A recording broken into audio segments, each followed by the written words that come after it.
I call this meeting of the Northeast Independent School District to order. Let the record show that a quorum of board members is present, that this meeting has been duly called, and that notice of this meeting has been posted in accordance with the Texas Open Meetings Act, Texas Government Code, Chapter 551. The time is 5:30. Item 2, open session. A Level 4 FNG parent-student grievance. This grievance will be heard in open session at the request of the grievant. This grievance has been remanded to the board by the Commissioner of Education to be heard on the merits of the complaint raised by the grievant. This is a stop, look, and listen proceeding. The board will listen impartially to a presentation by the grievant and the administration. Both the grievant and the administration were given the opportunity to submit documents they wish to have the board review prior to this hearing. The grievant will have 20 minutes to address the board. District administration will then have 20 minutes to address the board. Board members only will have the opportunity to ask questions of the grievant and of staff members. Following questions by the board, the grievant will have 2 minutes to make a closing statement. The administration will have the same. Since this grievance is being held in open session, we ask that no students' names be used during the presentation, and we also ask that any references to employees refer to the person's title rather than his or her name. As this is a grievance proceeding, all those present shall conduct themselves in a professional manner, and no disruptions by anyone in attendance will be tolerated. I understand that the administration will be represented by Mr. Jason Piricello. Yes, ma'am. Will the staff members in the room that are here to respond to questions from the board regarding this matter please state your name and position?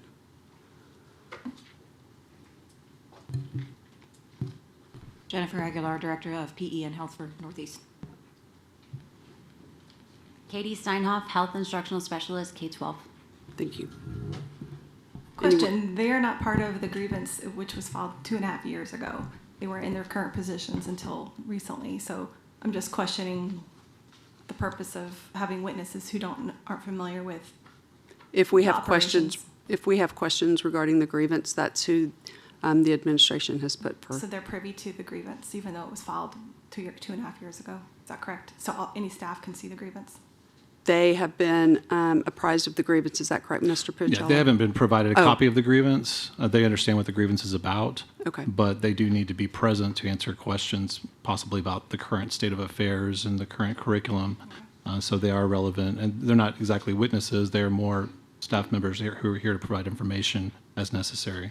But they didn't witness any of the events from 2016. Okay. Thank you. The grievant may begin when you are ready. We can give you a 2-minute warning. Okay.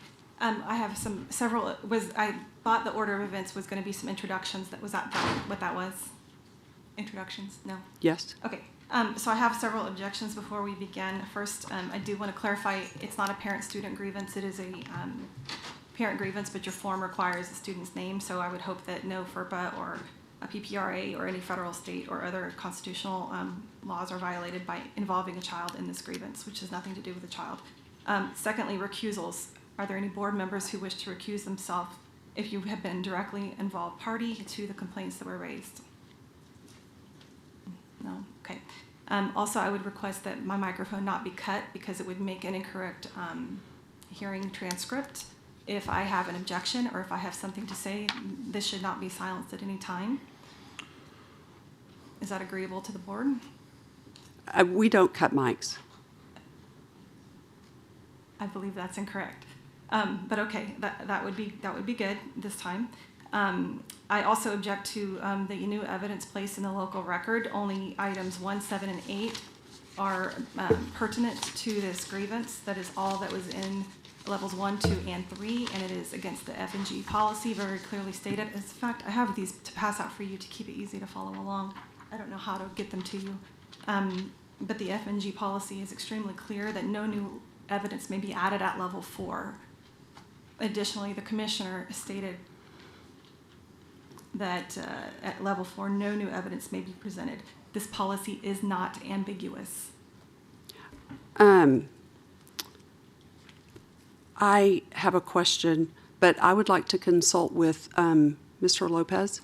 Could I consult with you for just a moment? Sure. And then Ms. Hilliard, I'll address that. Would it be okay to pass these out to you or have someone? I don't know where she is.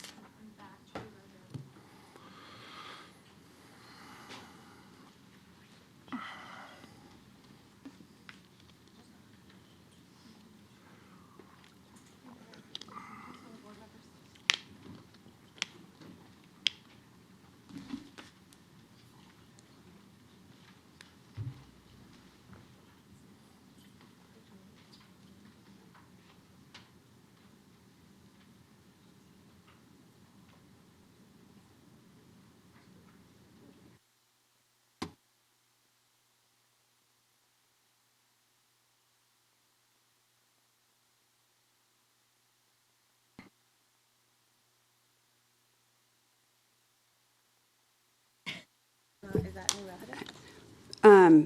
So, first of all, I'd like to ask where Mr. Hilliard is. When you begin my time, I will begin my comments on that. As soon as we're So ready you- to get started. Again, 2 minutes ago. Oh, well, No, it hadn't. Okay, all right. Well, I'm sorry. thank you. No, I hadn't done that yet. Okay, I was still going through this. okay. So Mr. Hilliard was afforded 2 different opportunities to provide any documents that he wanted included in this grievance. And as I had explained, the initial grievance was denied due to timeliness. So when the commissioner remanded it back to the board to be heard on the merits, it became a brand-new hearing. So that is why there are new documents or new information that was presented or will be presented. Yeah, I'm aware of that. I'm also aware that he told you that that would be a violation of his constitutional rights because there was no due process leading up to the addition of new evidence. And just to say that he could add some too doesn't make that right. There is a risk of violating someone's rights under color of law, and I think that's just, we don't want to deprive anybody of their rights. Well, we could have remanded it back to level 1 and then gone through all the steps again, and we decided to just start it at this level. Okay, so your contention is that no merits were heard. I just want to make sure that's on the record. Okay. Additionally, will you be willing to change the order of the hearing since there is new evidence that's going No. to be permitted? And will you be providing any opportunity to rebut the new evidence after it's presented? You have 20 minutes to present your grievance, then the administration has 20 minutes, and then board members can ask questions, and then you have 2 minutes for a closing statement, and administration has 2 minutes for a Okay, closing so statement. everyone on the board would agree with that. Is that correct? Okay. So I am Mrs. H. I am the representative. Okay, your Oh, time starts now. Thank you, thank you. I am the representative for the grievant who wanted to be the one presenting, but for good reason requested that I present. Who is the grievant? These are my words. He is a good man. He is a dad who is brave and selfless and who's had the courage and stamina to stand on the wall despite great personal cost and risk. The family is the foundational building block of society. State law reflects this, requiring boards and educators to partner fully with parents, and these concepts are central to this grievance. Now, I turn to the merits. I have provided you packets because the electronic thing you got was so extensive, I wanted you to be able to easily follow along with what we're talking about. First, I need to say, though, that when I refer to SHAC leaders in anything I say, it is the former ones. It is not the current ones. That needs to just be very clear. The grievant asked for an investigation into the SHAC and the anti-parent strategy permeating its operations and matters surrounding this curriculum that we're talking about today. This investigation that he requested should be from an external investigator and would likely cost 50-fold times less than the legal fees spent on this grievance. At some point, you have to recognize that wasting taxpayer dollars to refuse to look into things is not wise on behalf of the voters or your residents that you represent. So Texas Education Code, Section 28.004A, explains that the entire purpose of a SHAC is to help ensure that the community's values are reflected in health curriculum. What happens when you hide? What happens on the SHAC? Who gets on the SHAC? How they got on the SHAC? We deserve transparency and truth about this. Several years ago, some totally unjustifiable things happened. The SHAC was closed by the PE and health director. The SHAC was, the members were forced to sign non-disclosure agreements, and the SHAC was, the PE health director just threw out the board-approved bylaws. Not one of these things came to the board, and 2 of you were on the shack. 2 of you controlled the agenda items for the board, and nobody took action. You didn't ask to have any of that placed on the agenda. But it is not a staff committee, it is a board advisory council. It has a completely different weight to it, and it is required by law. Why would a board diminish its own authority by handing off a crucial board level responsibility? Next slide. In the local record, of course, you'll see reference to a webinar hosted by a former NEISD PE health instructional specialist. This individual went around and taught other schools, districts in Texas how to get radical sex education into schools past their communities and conservative family values. And this was achieved by manipulating the shack and garnering favor with district and staff, district leadership and staff. By conservative values, I wondered if they meant getting it past parents and grandparents who wanted the law followed so that 12-year-olds would not be sexualized. This individual essentially explains that what you have to do, what she's teaching the other school districts, is just have the right parents on the shack, ones who will directly oppose any other parent who has an issue with the curriculum. Then all complaints will face a set strategy to oppose them.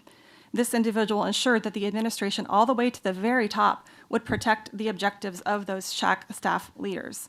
In this webinar before you, there's one excerpt on the screen, is a milder version of many other things that have been discovered since then, which the grievant could have put into the record. Please note that he did not. Parents should not be misled, especially about something like their own children talking about sex outside their presence with other adults. So the parent information on the curriculum has to be correct. It wasn't. This is what it looked like for 6th grade. It was a totally empty page. After the grievance filing, it does appear that the PE health department has started to fix some of the information, and it is largely improved. So kudos to all those changes, although no one bothered to inform the grievant. Parents still don't recognize, however, that the curriculum is not abstinence, but it teaches that their children can choose to draw the line at whatever sexual activity they are comfortable with right now. The only standard is an adolescent's feelings. And we as parents know how quickly feelings of adolescence can change at that age. The district has inserted new evidence into this local record, which is unfair, but it is also irrelevant. One of those irrelevant details has to do with the opt-in rates. This is not about popularity or who likes something. It's about curriculum compliance with the law. That's it. I don't like speed limits, but I don't care. I follow them. It's not about whether you like or dislike something. So we have to keep in mind this is about legal compliance. And just FYI, the abstinence-only program before it had a 98% popularity rate. Now, we turn to compliance with Texas Education Code. This is the primary reason we're here. On the screen, you see some of the requirements for any sexuality education that is adopted by a board. It has to fulfill all these things. We know that the word must or shall in the law means you have to do it, and we know right there at the bottom after 4 where it says and, that means it's not, you don't pick 1 or 2 or number 4 or number 5. You have to do all 5. So this is an absolute requirement. If you find one of these things is not met, you have to immediately stop teaching the curriculum.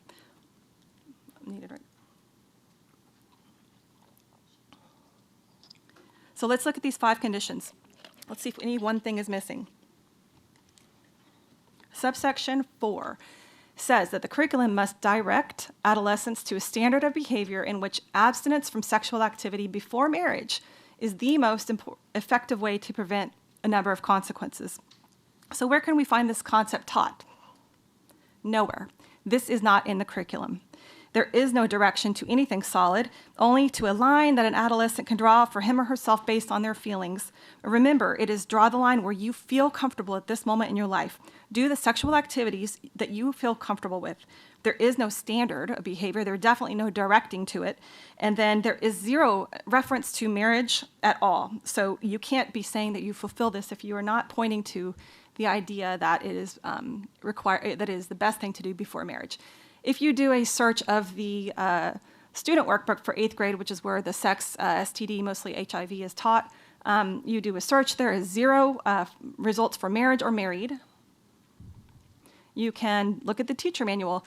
And with married, you get two references, but it's open-ended questions, or it's things that the teacher does not direct or even say necessarily. One of them is a game, and that's a possible answer a student might come up with. This is not directing anything. And there's your example of that. If you want to find it, it's a 2.4 activity. Okay, so right there, that number 4, that is not met by code. But if there's some people who want to have a little bit more information, let's keep going. Let's look at number 3. It says, you must emphasize, not mention, emphasize that abstinence from sexual activity, if used consistently and correctly, is the only method that is 100% effective in preventing a number of consequences, including the emotional trauma associated with adolescent sexual activity. This one I want everyone in this room to pay attention to, because we talk a good game about caring about mental health, about suicide risk, about career and relationships. But nowhere are kids is it emphasized that adolescent sexual activities can lead to emotional trauma, which lead to everything we listed. Suicide risk increases, mental health goes down, relationships suffer, and future education goes down. So we are not even teaching the trauma that goes along with adolescent sexual activity. Here's some of the effects. This is science. We don't want to be anti-science. So if the district does care about this, this is something kids need to know, and this current curriculum does not comply with the law. If we need still more, let's look at number 2. You must devote more attention to abstinence from sexual activity than to any other behavior. Now, to be fair, the district will say, and the grievant agrees, it does not have to be each single lesson. It has to be in totality that this standard is met, that you're devoting more attention to it than anything else. We agree, he agrees, but defining abstinence in the teacher book towards the very end is not giving it more attention. In fact, let me show you how little attention abstinence, or as this book calls it, do not have sex or not having sex. In 8th grade, which is where the sex is primarily taught, you hear condoms 81 times, STDs 162, HIV 342 times, sex as an equal option to not having sex 14 times. It's not emphasized and more attention to, it's on par with your other choice to do have sex. And then only twice is it said that you should not have sex. You can't be meeting that we are not meeting that standard. It is not more attention devoted to it. And even here at the very end, you have abstinence, only one of 10 other options, 9 of which are birth control. I should say 8. As rebuttal, in anticipation of what the district will present based on evidence put into the local record as new evidence, the TEA complaint closure letter from 2018 does not prove the curriculum was reviewed for legal compliance. In fact, it wasn't even considered for that. The person in the room here who filed that complaint. This rebuttal that I'm giving now needs to point out that this email here says that although the TEA requested information from the school district, there has not been an investigation authorized. There was no looking into the curriculum. Instead, there was something called an abuse of discretion review. Does anybody know what that means? The complaint at the TEA level was limited to, this is per the board's attorney, an abuse of discretion review. That means they didn't look at the curriculum, they just looked at jurisdictional reasons. Did they have the authority to decide this? And they decided in that case, given the specific issues of the complaint that were raised, they did not. They did not look at the curriculum, therefore you cannot be telling parents that the TEA did and didn't find a problem with it. That is not telling parents the truth. Now, there's still going to be people who, have good hearts that really want to say, well, the kids need this. We really like this curriculum. How dare you come in here? We worked really hard to pick that curriculum, and we're going to sit here and defend it. So let's talk about that. First of all, I want to say political agendas do not belong in education. And anybody who has so much anger and emotion that you want to defend this curriculum without listening to a parent, you need to check what your priorities, and that's me speaking, not the grievant. So if you like this program, why don't you explain to me why you picked a program that does not help girls? The people who wrote this research, wrote the curriculum, did the research. It doesn't help girls. Furthermore, we need to teach them condoms, right? Right? Okay, guess what? The condom data was so bad, they threw it out. The effects were not there, so they threw it out. That's pretty rare in research. They usually have to report at least some raw data of how bad something is. So I would like to see that real research, the real data. Furthermore, Well, what's another excuse? Oh, well, parents don't care enough about their kids to teach these things. Guess what? These parents from California did care. They cared so much, they were so offended by this program that they pulled their kids out, so much so that the researchers had to make up data. You know who pulled their kids out more than anybody? Minorities. So they made up data. They used this technique called interpolation. No, excuse me, not interpolation, rich imputation. So they had to fabricate the data to make it up for minorities. So we're not helping girls. Who knows what we're doing to minorities? Condom use doesn't even work. Okay, well, what about STDs and pregnancy? Because on the front of these books, it says it teaches those. It says it's for those things that we have this curriculum, right? No, they didn't even measure it. If you look across here, it's kind of small. Hopefully your packets will be more readable. You can see that it looked at sexual initiation. Was that effective? Maybe a little bit for boys, not girls. Everything else was ineffective, and the two things that were not measured are the things that this was sold out to the board saying it's going to prevent STDs and pregnancy rates. Didn't even measure it.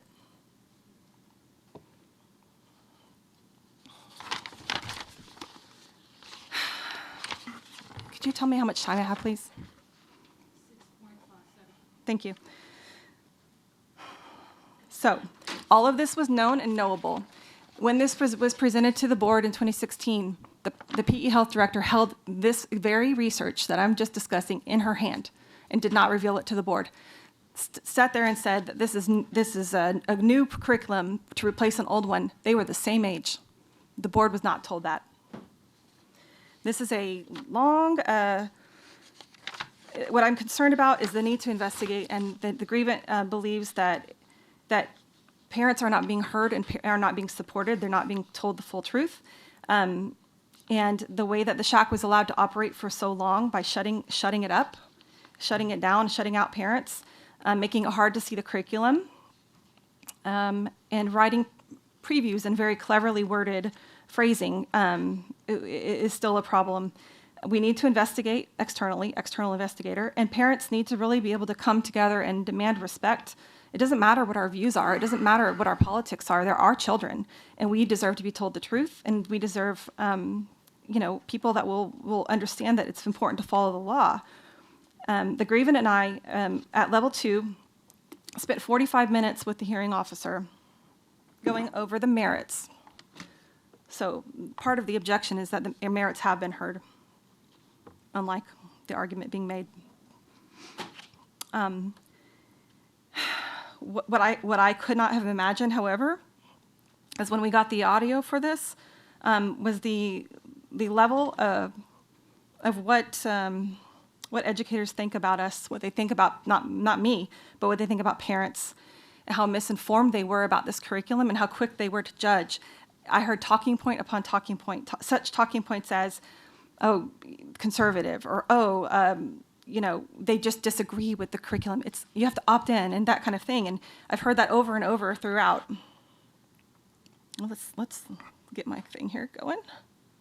So when that was finished, you need to be clear that nobody attended a parent preview. Nobody attended a parent preview. Nobody opted anyone in. The only parent preview, it wasn't even a preview, it was a parent research who's also in this room who found out the truth of this curriculum, and that is what initiated this whole grievance. But it was not a school-based parent preview put on by PE Health. Nobody opted anybody in, and it was not about if anybody liked the curriculum. The entire thing was about if it's legal. After we left, this is what we heard. You're safe.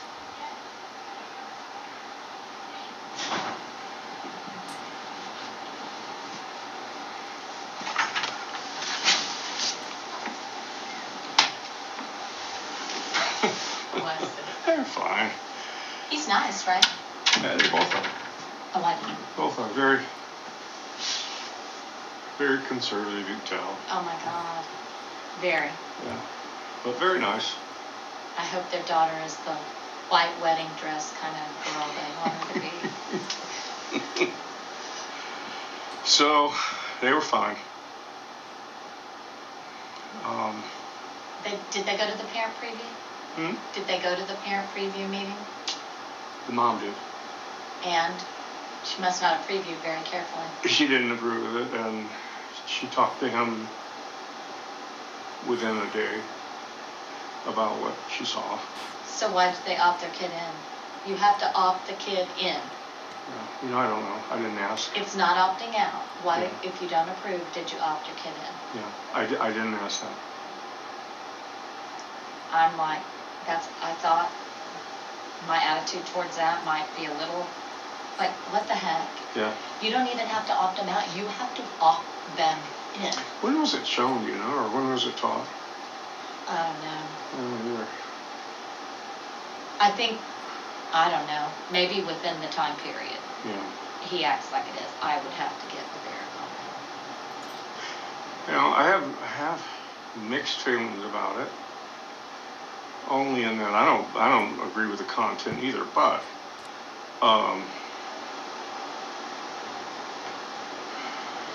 It's a little involved, I will say, but you know what?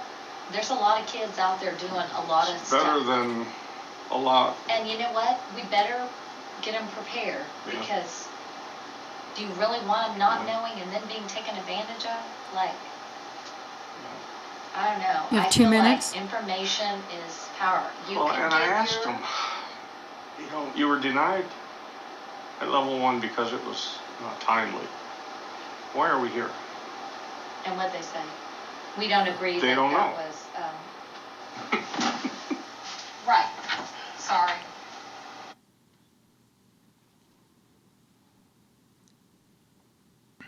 They wanted to be.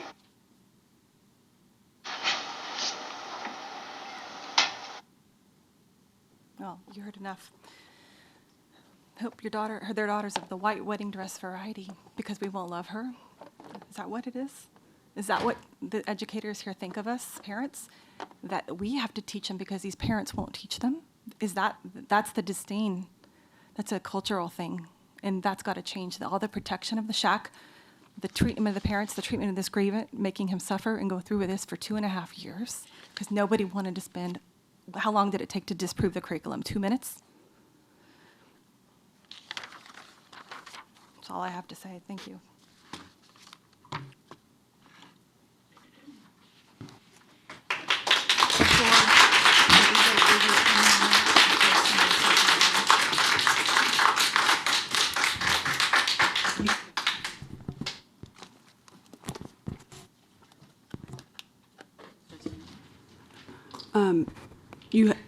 Are you ready, Mr. Yes, ma'am. Fairchild?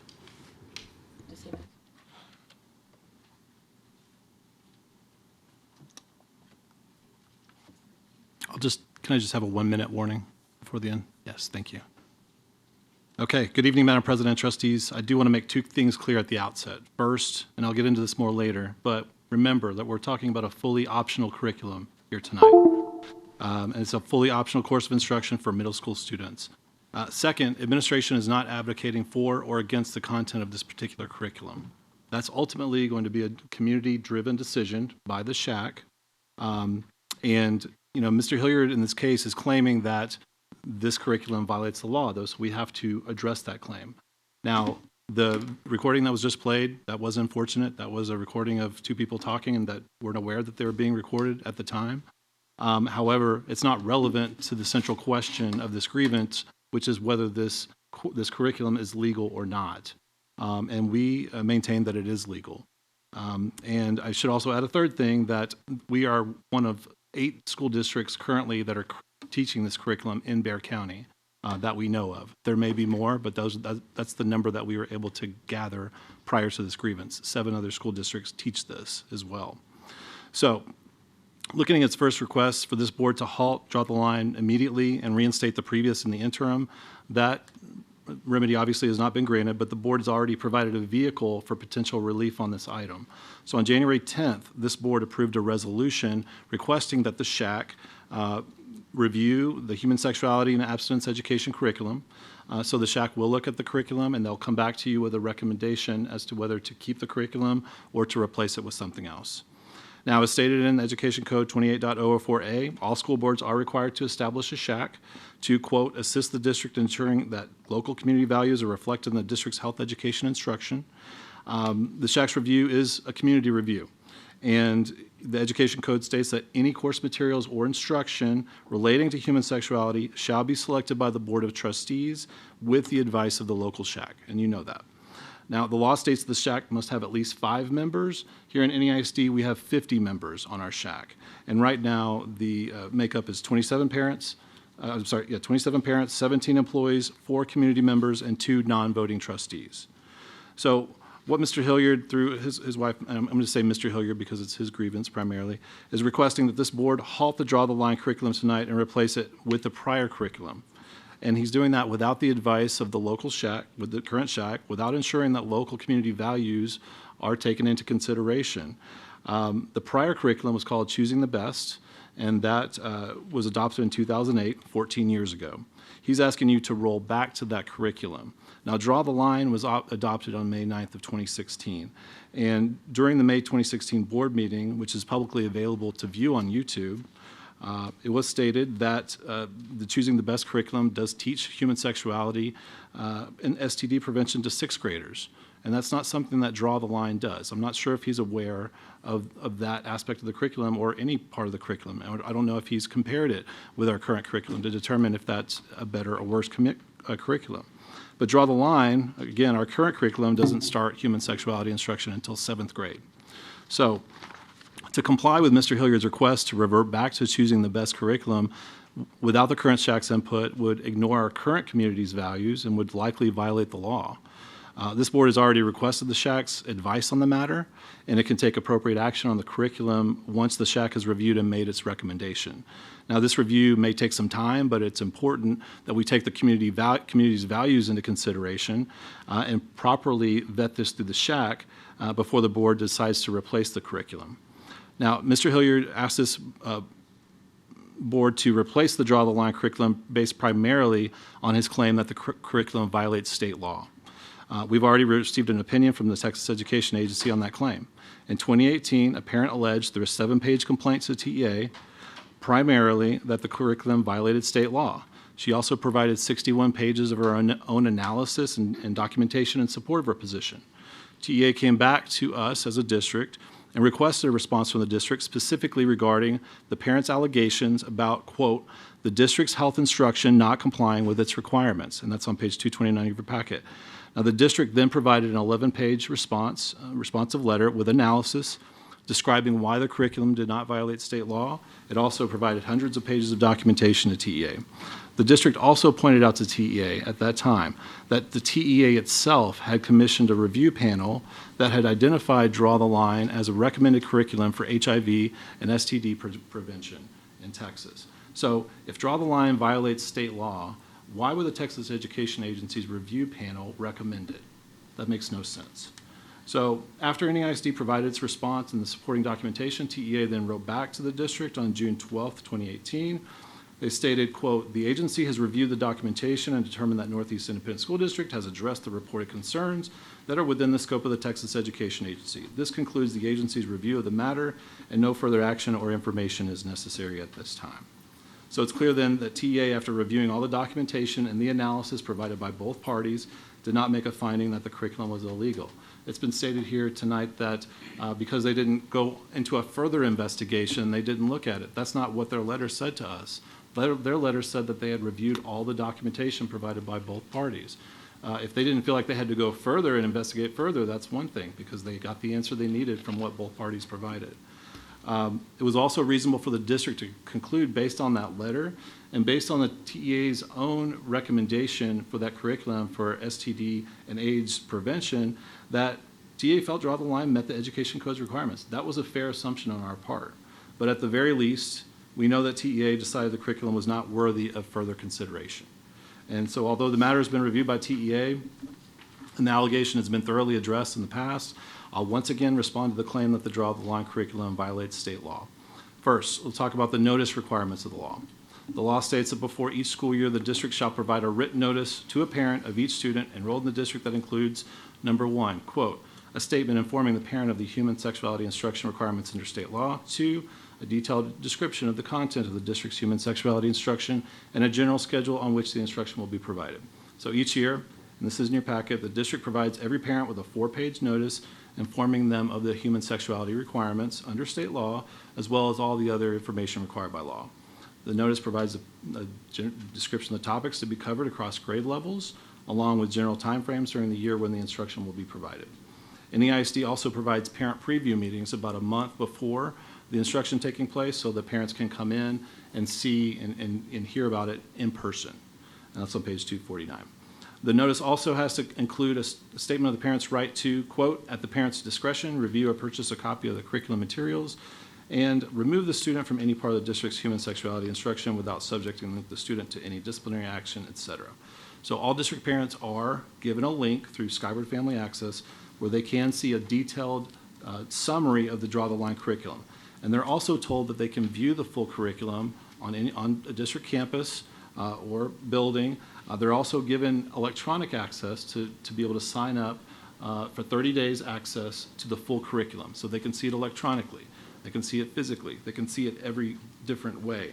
So I'm not sure how much more transparent we can be there. All district parents are also told that the human sexuality instruction is fully optional. All parents whose students are scheduled to receive the instruction are sent a separate permission form about 3 weeks before it happening. The law formerly required parents to opt out of instruction, which meant that students defaulted to receiving the instruction if no permission form was returned. This changed to an opt-in requirement in the last legislative session. However, the district has been requiring opt-in for years, back to 2016 and prior. We've, for the past, however many years at least, we have required parents to affirmatively give written permission for their students to receive the instruction, and that's still the case now. If a parent doesn't provide the written authorization, then the student will not receive the instruction. They'll be put into a separate activity. So during the 2019-20 school year, which is the last year we have full data on this, 82.7% of 7th and 8th grade parents affirmatively gave permission for their students to receive the instruction. 10.5% of parents said no. They returned a permission slip that said no. And 6.4% of parents didn't return permission forms. So some of those may have said no, some of those may have just not returned it. We're not sure. And about half of 1% of students withdrew from school prior to returning the permission forms. So there was no human sexuality instruction last year due to COVID, and the data is not available yet for this school year. So while we understand and we respect that Draw the Line or any human sexuality instruction may not be desired by all parents for their students, parents certainly have the option and the legal right to have their students placed into their activities while that instruction is taking place. They can also choose to have their kids go to some lessons but not others, as shown on the permission slip that's in the packet at page 248, so they can tell them they want the instruction but check off that they don't want certain lessons. So regarding the content of the curriculum itself, the Education Code states that any course materials and instruction must, and we saw those on the slide up there, but there's 5 things. I'll cover 4 right now. So number 1, present abstinence from sexual activity as a preferred choice of behavior to all sexual activity for unmarried persons of school age. 2, devote more attention to abstinence from sexual activity than any other behavior. 3, emphasize that abstinence from sexual activity, if used consistently and correctly, is the only method that's 100% effective in preventing pregnancy, sexually transmitted diseases, etc. And 4, direct adolescents to a standard of behavior in which abstinence from sexual activity before marriage is the most effective way to prevent pregnancy, sexually transmitted diseases, etc. So if you read this curriculum front to back, like I have, and I'm sure most of you have, or if not all of you, the vast majority of that curriculum is dedicated to giving students the tools to avoid situations that could lead to sexual activity. It's like refusal skills. And each and every time the curriculum covers topics such as avoiding risky situations, getting out of difficult situations, identifying warning signs, drawing their line, they are giving the kids the tools to get out of situations that could lead to sexual activity. So it's not just telling them, don't have sex, it's telling them, don't have sex, and here's how to get out of it, okay? Let's walk through some scenarios and what can we do to get out of this situation? So I don't have enough time to list every time the curriculum emphasizes, encourages, or teaches students how to abstain from sexual activity, but I'll review as many as I can within about the next 4 minutes. So we look at Roman numeral 8 in the 7th and 8th grade lesson plans. Underlying principles: not having sexual intercourse is the healthiest sexual limit for students in middle school. Avoiding sexual intercourse and the situations that might lead to it in middle school and beyond protects students from STD and pregnancy, as well as from social, emotional, and health consequences of early intercourse. Look at page 37 of the 7th grade lesson plan. Activity 2.3 associates key terms such as sad, embarrassed, worried, and afraid with having sex in a certain situation, while terms such as proud, glad, happy, not worried, and still friends are associated with not having sex. Page 43, purpose statement for students. Today we'll learn how to recognize warning signs that a situation could lead to unplanned sex and make plans to get out of this kind of situation. Page 47, purpose, to allow students to identify warning signs that a situation could lead to sex. Procedure, number 2, ask students if they can think of some of the warning signs in that story. No parents home, house dark, alcohol, that could have signaled Tina and Marco to get out of the situation and not cross their line. So there's a good example. There was a scenario within the lesson where Tina and Marco go to a party. Both of them, in their own minds, are not ready to have sex. They don't want to cross that line, but they get to this party. There's alcohol there. They have their friends are, egging them on, and they end up having sex. And then the next day, they regret it. And so they have the kids go through this exercise where they're looking at all the warning signs where they could have gotten out of it. So there's one example. So page 50, lesson plan, activity 3.4. Purpose, to practice problem-solving ways out of situations that might lead to sex. Procedure number 1, explain that students will now work in small groups to think of ways that Tina and Marco could listen to the warning signs and get out of the situation. So there's that. Page 63, purpose statement. Today we'll review how to draw the line when you're pressured in a sexual situation. Page 65, lesson 4. Explain that today students will be reviewing steps for drawing the line and will practice applying these steps in situations where they might need to draw the line to avoid having sex. Page 70, explain that you will demonstrate ways to use the steps for drawing the line in a pressure situation. Page 72, student role plays, purpose, to enable students to practice resisting pressure in situations that could lead to sex. Pages 76, steps for drawing the line. Say no, I don't. Use a body that says no. Use a body that says no. Change the subject. Walk away if you need to. All about saying no to sex.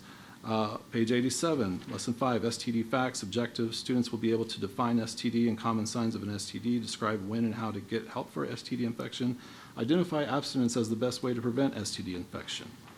Page 96, quiz review. What can someone do to prevent an STD? Answer, the best way to prevent an STD is to choose not to have sex.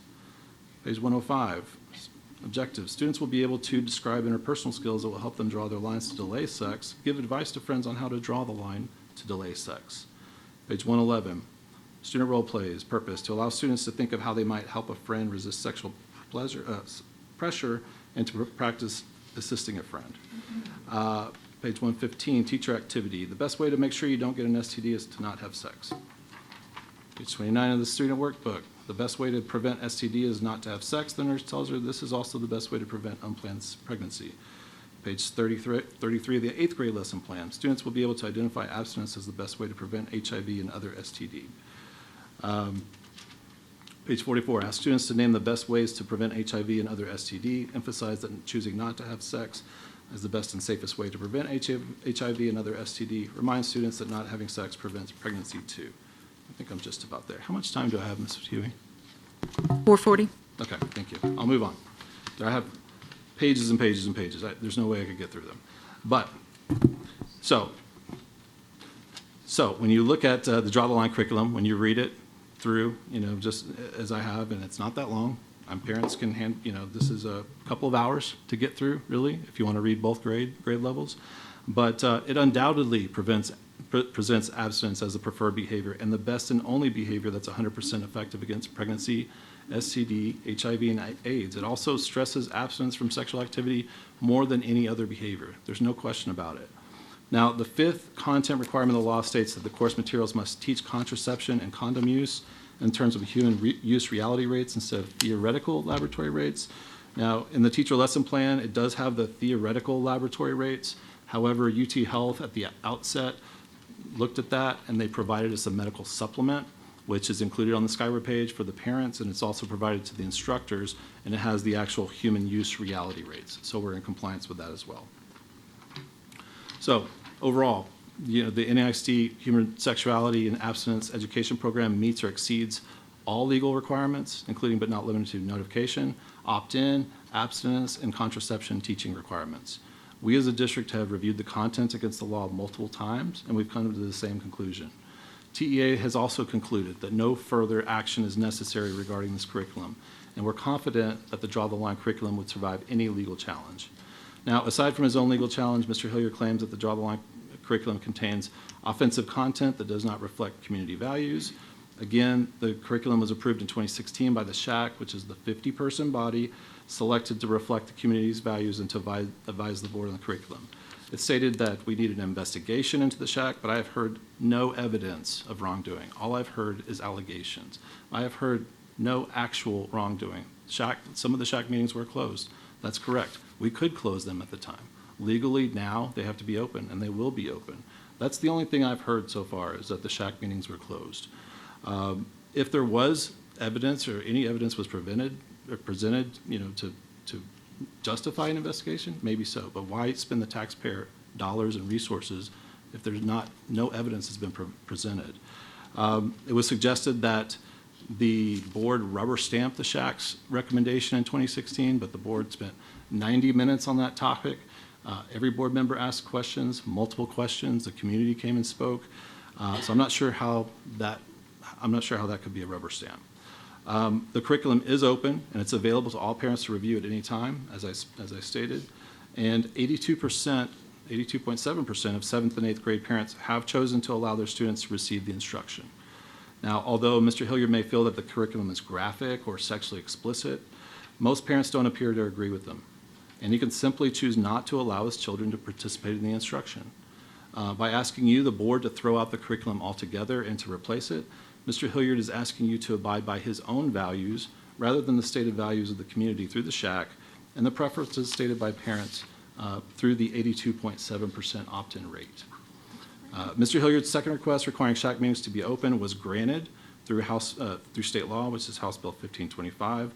The law now requires that SHAC meetings be open to the public, and this request is moot. Although the second half of Mr. Hilliard's second request is to require SHAC members to speak to the public they're supposed to be representing. Now, this portion of the remedy is vague, and although the board can't require a SHAC member to speak to the public about any particular topic, like I said, the SHAC meetings will be open, so parents can come and speak their piece there. In addition, they can send any concerns or questions or comments to the email address at shac@neisd.net. Now, it's ultimately every parent's decision whether this particular curriculum or any sex education is appropriate for their student. I encourage all parents to review this curriculum and decide whether it's right for their students or not. That's all I have. Thank you. Do I have board members that have questions? Madam President, yes.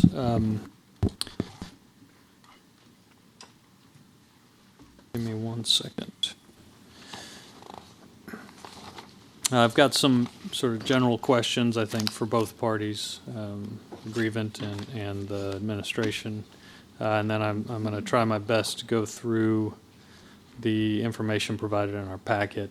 I guess the level 1, level 2 information, because I think after that it's mainly just referencing the things from those two levels. I guess my first question is for the grievant. You stated at the beginning of your presentation that there are obvious reasons that Mr. Hilliard was not present to provide the presentation. Can you elaborate that on that, please? No, it's personal. Thank you for asking. Okay. All right. Would you like me to refer to you as Mrs. H, the grievant? What would you prefer? That was the understanding, but the district did not abide by that, so. Abide by what? The protocol from the previous meeting where it was initials used. So Okay. So Mrs. H? that would be great. Okay, we can go with that. Mrs. H, does this curriculum require a parent or a guardian to opt in? The state law does. Yes. I'm sorry, the state law, yes. Yes. To view. Would you agree that this procedure allows a parent a choice on whether their student can participate in this curriculum? As stated, the opt-in rates are irrelevant to the legality. We're not, it's a yes or no question. Would you agree that this procedure allows parents a choice in opting their children into whether or not they get to Well, view, in a participate hypothetical, in the curriculum? in a hypothetical curriculum, or this one? In this, would you agree that the procedure of having parents opt in to their children participating in this curriculum, do you agree that this is a choice for parents to participate in? If the parent previews are accurate and easy to see, like at their campuses, because it's difficult when you're telling them that the TA approved it when they didn't, to know what the truth is. So it should work, but the SHAC has done a lot of good things, but in the past they did not. Are you or the grievant, Mr. Hilliard, an attorney specializing in education law and or curriculum? I'm not sure the relevance of that to my ability to speak. If you're arguing the legality of this, I'm just asking. Well, you all qualifications. amassed our children and you're not doctors. Did you attend Okay. an official NEISD? Excuse me just a minute. We will have, you will be respectful, and we're not going to have outbursts like that. And if you continue to do that, then I will ask that you be removed from the room. Did you attend an official NEISD parent preview related to this particular curriculum? No. Did you ask for a review of the curriculum prior to filing the grievance? I didn't file the grievance, but if you're asking about the grievant, I can Yes. speak on his behalf. No. Okay. Although it is not a requirement, did you contact the school or physical education and health department prior to filing the grievance as encouraged in FNG local guiding principles? The issue there, if this takes a little bit longer, but it won't be Okay. controversial.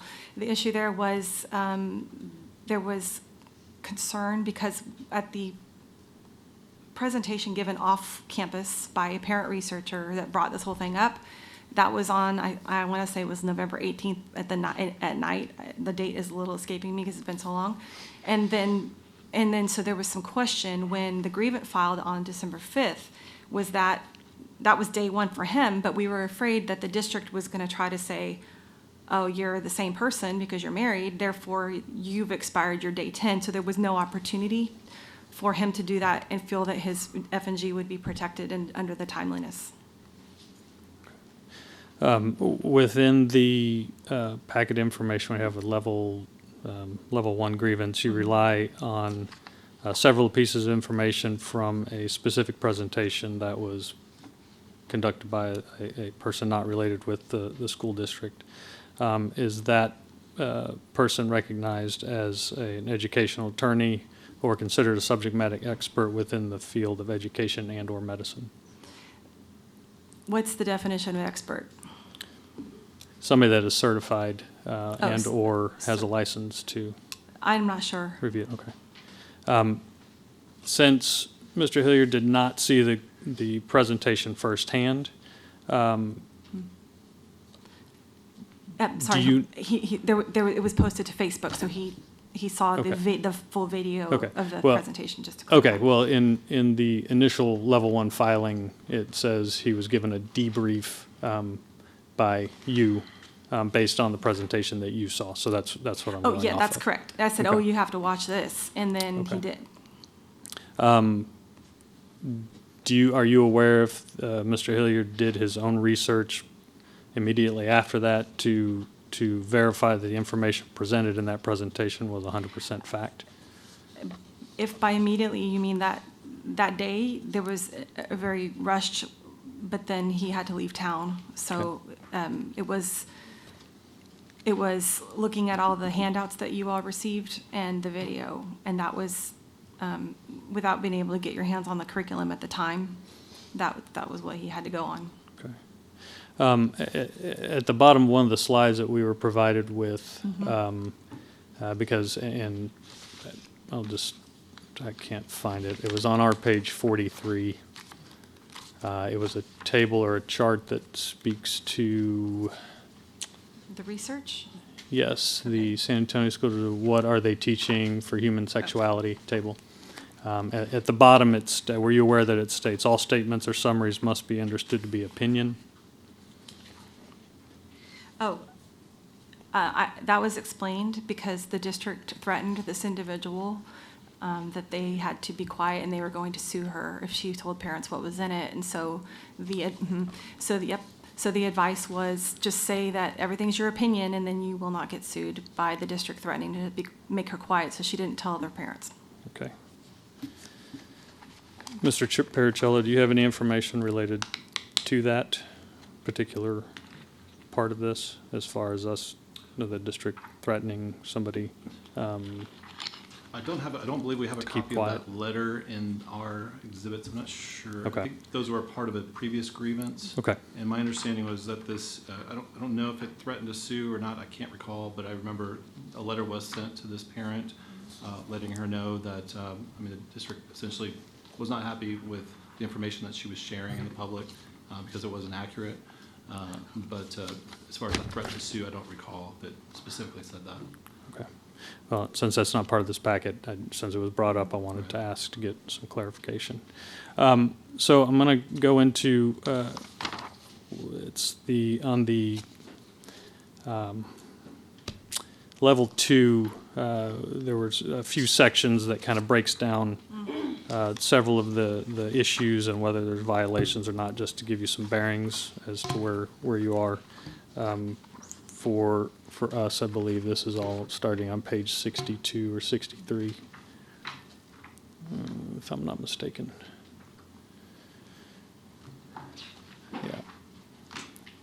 Yeah, so starting on 60,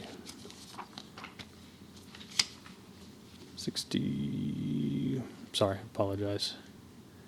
I'm actually going to start on, goodness gracious.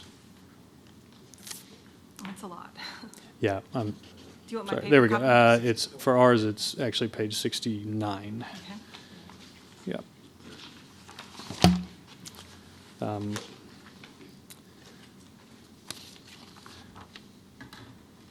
So we're talking about the Texas Education Code, where we discuss any course materials. It's under Section 2 in the Level 1 complaints. And it's bullet point number 2, and there is an alleged violation that abstinence is not in the student workbooks, and that we need to present abstinence from sexual activity as the preferred choice of behavior in relationships. What I guess I want to ask is, Mrs. H, would you agree that choice might infer options when it comes to when we say it needs to be the preferred choice of behavior in relationships? Choice is, yes. Okay. And in the curriculum, are there, well, I guess, do you agree that there are some locations where they list 4 different choices in the teacher workbooks where they talk about not having sex, and then there's probably 4 or 5 bullet points, And there's options? Yes, sir. There's a STD handout for a couple grades, and HIV where it says, here's choices to make sure you don't get HIV or STD. It says you don't have sex, you can use a condom, you could have sex with one person, Right. and you could get a vaccine. So those are 4 Right. choices that they Okay. can equally make. And Mr. Pericello, do students complete these assignments on their own, or are they led through this by a teacher, instructor, or somebody that's, I guess, been through training to give this give this curriculum? Sure. They certainly led through it 99% of the time. I think there are 1 or 2 homework assignments, and they're to be completed with their parents. Okay. So, but yeah, there's no outside work that doesn't involve them working with another adult. Okay.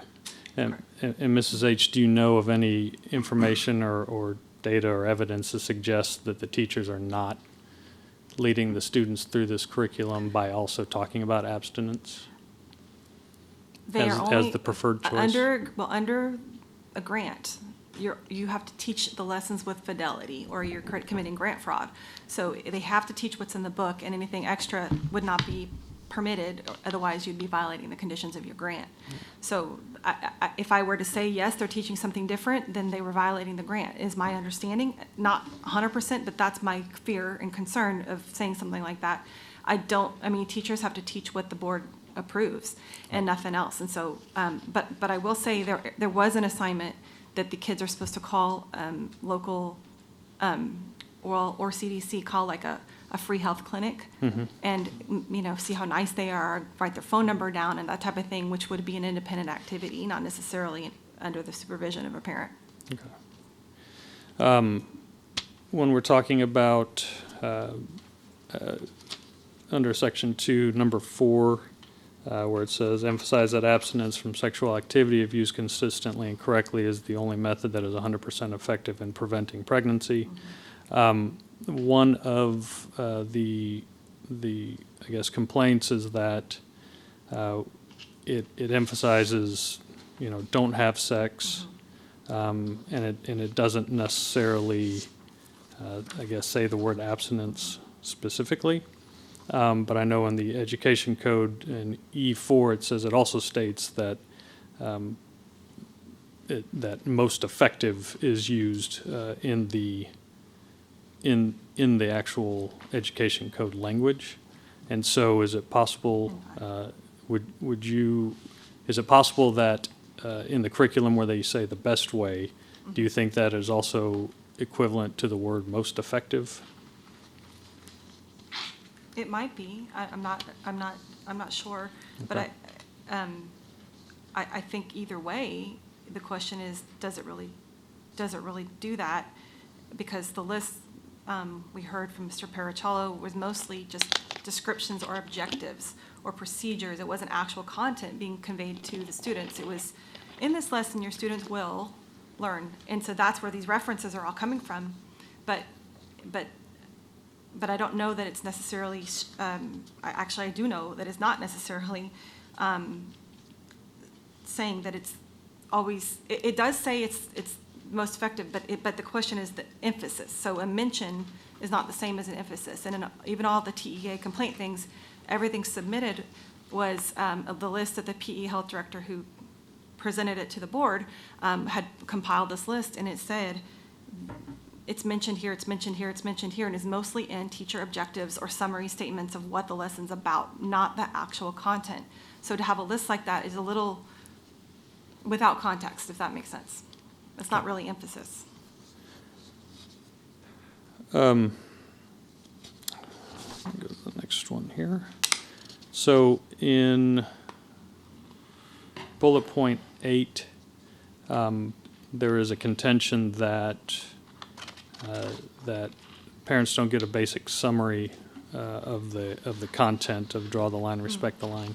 And the education code says that we must provide a basic summary of the basic content of the district's human sexuality instruction.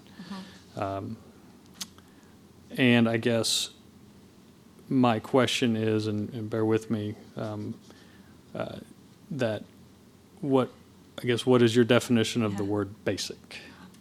Well, you remember, I flashed up on the screen that nothing was described for 6th grade. You couldn't. Correct. It was blank. Yep. And then what I would say for basic what the problem I have, the grievant has, is that when you looked at those descriptions, it was, it's abstinence-based, it's abstinence-based, it's abstinence-focused, it's refusal skills, it's everything that sounds good to parents, and not really getting into, well, there's more to it, and there is a lewd nature to a lot of these things, and putting images and suggestions in minds of 12-year-olds.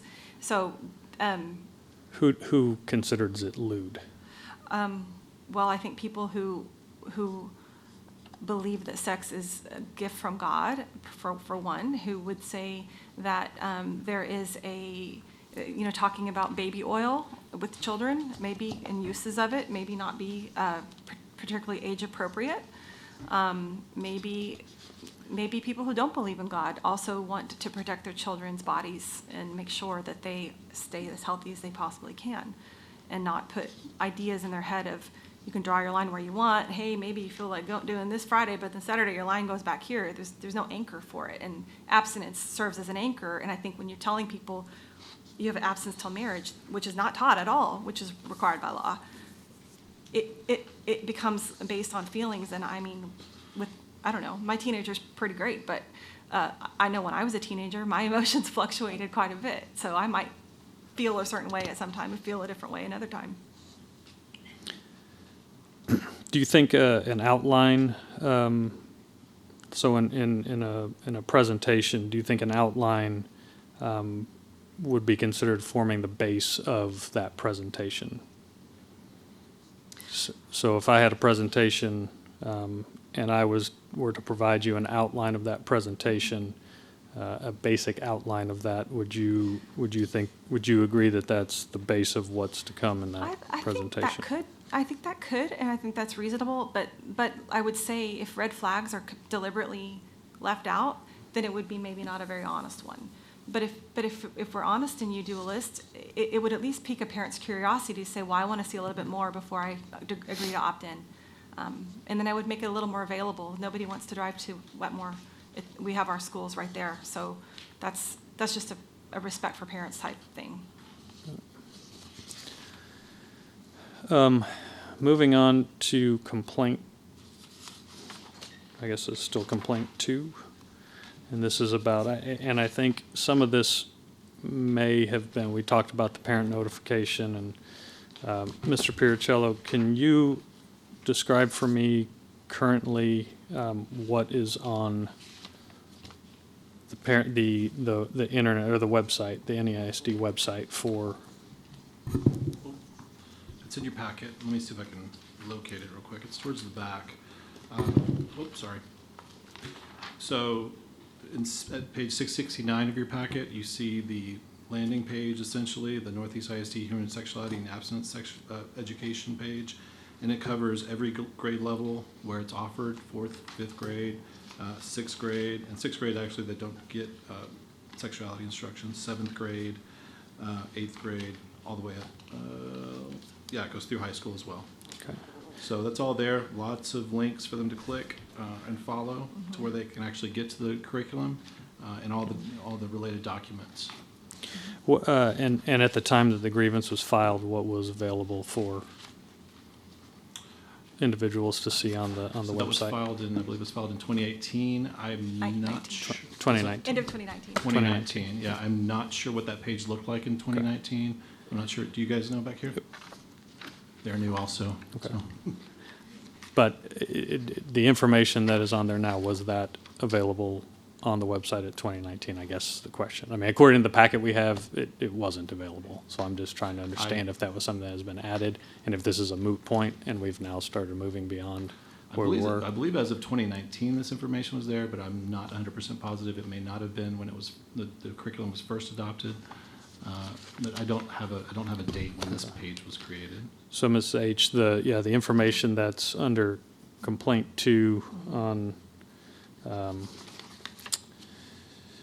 I guess it's local record, page 68, but it's right after bullet point 10.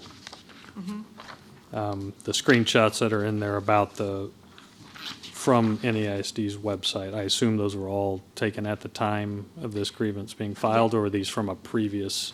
This was, yes, Well this was before that. taken at the time. Okay.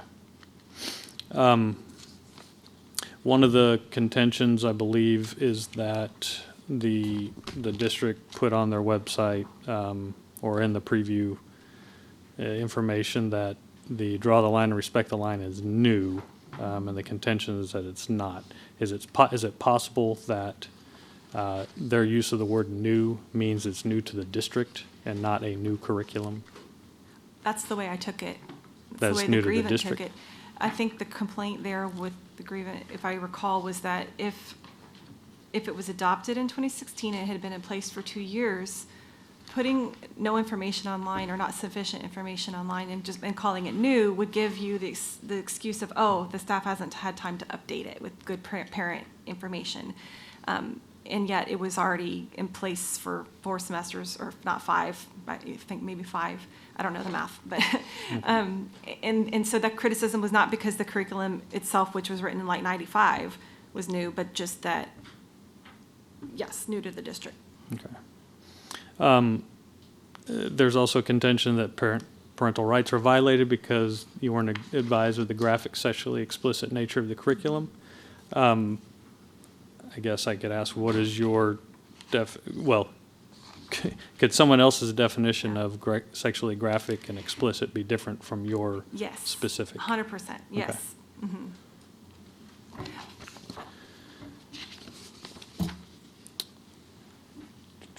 All right, so in, this is under, I think it's still under that section 2, or complaint 2, sorry. Complaint 2, bullet point 2. There's an accusation that this could be a form of grooming, which is pretty alarming. Do you have any information or proof or evidence that this is being done? Oh, well, in general, with certain types of curriculum, if you refer to the beginning of the packet, the handouts from that parent presentation, it describes the national standards, which are to like teach kindergartners some things that adults can't even speak comfortably about. You'd get fired if you mentioned that word.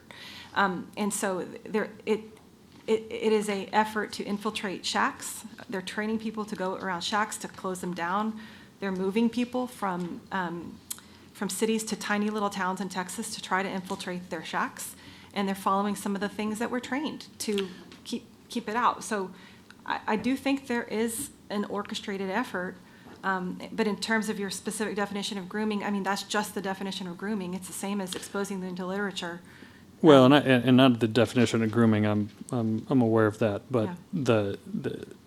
You're talking in generalities. Yes. Do you have any information for Northeast ISD where this has been something that has been an issue or something that has been brought to light? Oh, absolutely not. I Okay. think it's just a concern that when we sexualize children by getting them way too comfortable using things that they're not even at the age of consent for, we're opening them up to risk of being taken advantage of or being groomed to some terrible person who wants to prey on them. In complaint 3, we talk about the board, the rubber stamping the SHAC's recommendation. There is mention of that this curriculum contained offensive content that doesn't reflect community values. And I would like to know which community values are you referencing? Okay. Well, I think in this, it mentions that it's the city or the district is, if it's reflective of the city, is like 60%, what did I say? What do I want to say? I don't remember where it is in here, but it says something about a predominantly Christian, maybe 60% Christian and a lot of Catholic Christian. You know, but so I would say that the values of the majority would be that they would like, I guess, I mean, if they're following their faith, they would want to encourage maybe parents to interact with their children and learn these things, and that's interesting because, sorry, there's talking back there. Interesting because the research shows that it's in here too, that 85 programs were looked at, and the only really effective ones were in a clinic-based setting and with parents involved. And it was a parent-child training, and the school-based stuff barely worked or didn't work. And the comprehensive, they only had one comprehensive sex ed that actually kind of maybe had some effects that they felt made a difference, but it was the parent being engaged that really made the difference. And so my thought is, you know, maybe something that's more interactive with the parents instead of just like 2 pages sent home and things like that, would be more reflective of those values. Is it possible that there are Christians that won't necessarily agree with? Oh yeah, and there's non-Christians that would agree with me. You That's asked fine. me just a generality, and that's if I Absolutely. had I to say. guess in this complaint, it infers that if you're a Christian, you would agree with these complaints, and and if you don't, then you're not Christian. I guess if you're a So- Christian, if you're a Christian who believes that the body and soul are one and that they're not unique, separate into things where you can do whatever you want with the body and your soul will stay fine, if that's your Christian belief, that's okay, but most Christians believe that we're made in the image and likeness of God and that our body and souls are one, and what we do to the body affects the soul. So there are some, under bullet point 1, there's some accusations that the previous, the individuals on the board that reviewed this or approved this curriculum, that they did, there were some soft accusations that they did not review the curriculum before they approved it. There's some just blatant comments that they just rubber stamped it. Do you know, do you have information to state, does Mr. Hilliard or yourself have any information to show that they did not review this before approving it? Well, there are some open records requests that indicate that there was no arrangement of picking up of materials. And if you watch, in retrospect, you know, who knew about the 2016 board meeting? But after the district brought it up at level 1, the grievant was able to go review that, and you had someone saying, what's the name of this curriculum? And you had someone saying, is this abstinence? And so I think they betrayed that information themselves by just the forms of questions that were asked that showed unfamiliarity, not only with the one they were considering, but with the current one. So it's still on the internet, May 9th, 2016, and anybody can go fact check that. Okay. And in number 2, complaint 3, bullet point number 2, say parents' opinions were not properly considered. What opinions were not considered? I'm lost in the book, but I think I can Okay. answer it. Tell me if I'm... It basically just says that parent opinions were not properly considered, and then it asks how many NESD parents attended the Shack vote. Okay.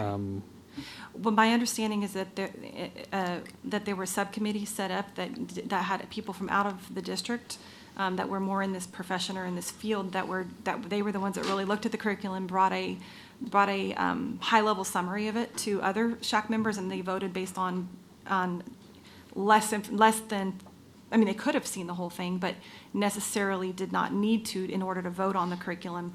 And I've already lost my train of thought. Sorry, I forgot the question. So what opinions? Were parents left out? Well, yeah, what opinions were not considered, if that's what Okay. you're claiming in the grievance? Okay, again, I'm not sure of the context, but I think if I had to off the cuff it, I would say there were a number of parents. My understanding was about 30 parents showed up at a Shack meeting asking to have their voices heard, and were basically told to get out of there. And then shortly after that, the bylaws just disappeared. It just went away. And then the BDFR was written by the previous PE health director shutting down the thing. So none of that came to the board. It was just, we don't want to listen to the parents. At some point, we're shutting the whole thing down. Mr. Piricella, do you have information as to why the meeting was closed at the time? I'm not sure exactly which meeting she's talking about. I know there was one meeting where some individuals were trying to hand literature to some of our students, and I think for that reason they closed a meeting. I know that the final meeting before the Shack, which I think was on March 29th of 2016, was an open meeting, and parents were able to come and speak at that meeting when they took the vote. And in that vote, only one person voted no, and there were 3 abstentions, I believe. So not all the meetings were closed. I think they closed at least one just because of just what they felt was disruption.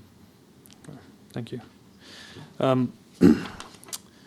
Under Section 3, there's some information about the Open Meetings Act, which obviously has been addressed at this point. And then in 2, some of this, Mrs. H., is the information that you provided to us in the presentation today. Mm-hmm. And I guess one of the questions I have is that there was some information saying that in bullet point B, it says that the person that gave this presentation at the time explains how to set yourself up to get your desired end and maintain it, including, quote, directly oppose parents' resistance. Mm-hmm. And in looking at those bullet points that are on that slide, there is one that says, be completely and overly transparent, rapport with parents and community. Mm-hmm. And then a few bullet points down, it says directly counter misinformation and opposition, whereas the complaint alleges that they're saying it's directly opposed parents' resistance. And I don't see that anywhere. So does that, I mean, could they be referring to an outside organization? Could they be referring to people that aren't necessarily from San Antonio? Well, I guess if the claim is that this presentation was given to directly oppose parents' resistance, I don't necessarily see anywhere on this slide where it says resist parents directly. Right. Is there something that I'm missing? This is from the PE health director, who said we had to establish credibility and relationships. I don't know, let's see. I made a comment to a colleague earlier today. There was a phone call I had with one of our presidents of a certain organization that helps parents and teachers at one of our middle schools, who was standing strong because other parents, were trying to get on those parent and teacher organization meetings and have a conversation with. And she's like, we're not going to let them in here. And I cannot tell you everything she said, but I wish I could have recorded that phone call conversation. I would have played it over every day for the next year. She just made you feel like they had your back, and they did. Our parents showed up at several of these meetings. Our SHAC parents showed up at several of these meetings that they were having and chewed them out, other parents, and told them to stop trying to scare people. So we were at a good place. But if we hadn't established that rapport with our SHAC members that we had, we would not have probably been in the same place. We, as I've already said, we dot our I's and cross our T's, but make sure everybody in the school district knows what you're doing because of the department representation we have on our SHAC. Everybody knew what was going on. Okay. Is that information that's in our packet? I've never heard that. Okay, that's the first we're hearing of that. So based on the information that was provided to us, none of that is anything that we were given. You asked for how it was being done and how the SHAC was managing to oppose parents. They were using other SHAC parents to do so. So as we go to, I'm assuming that's not in our packet. When we're talking about the discrimination against girls, Title IX, it's bullet point number 4 underneath Section 3. And I guess the study that is cited that you brought up in your presentation today as well, it's the evaluation of the curriculum. Yeah. And I guess in one sense you seem to be using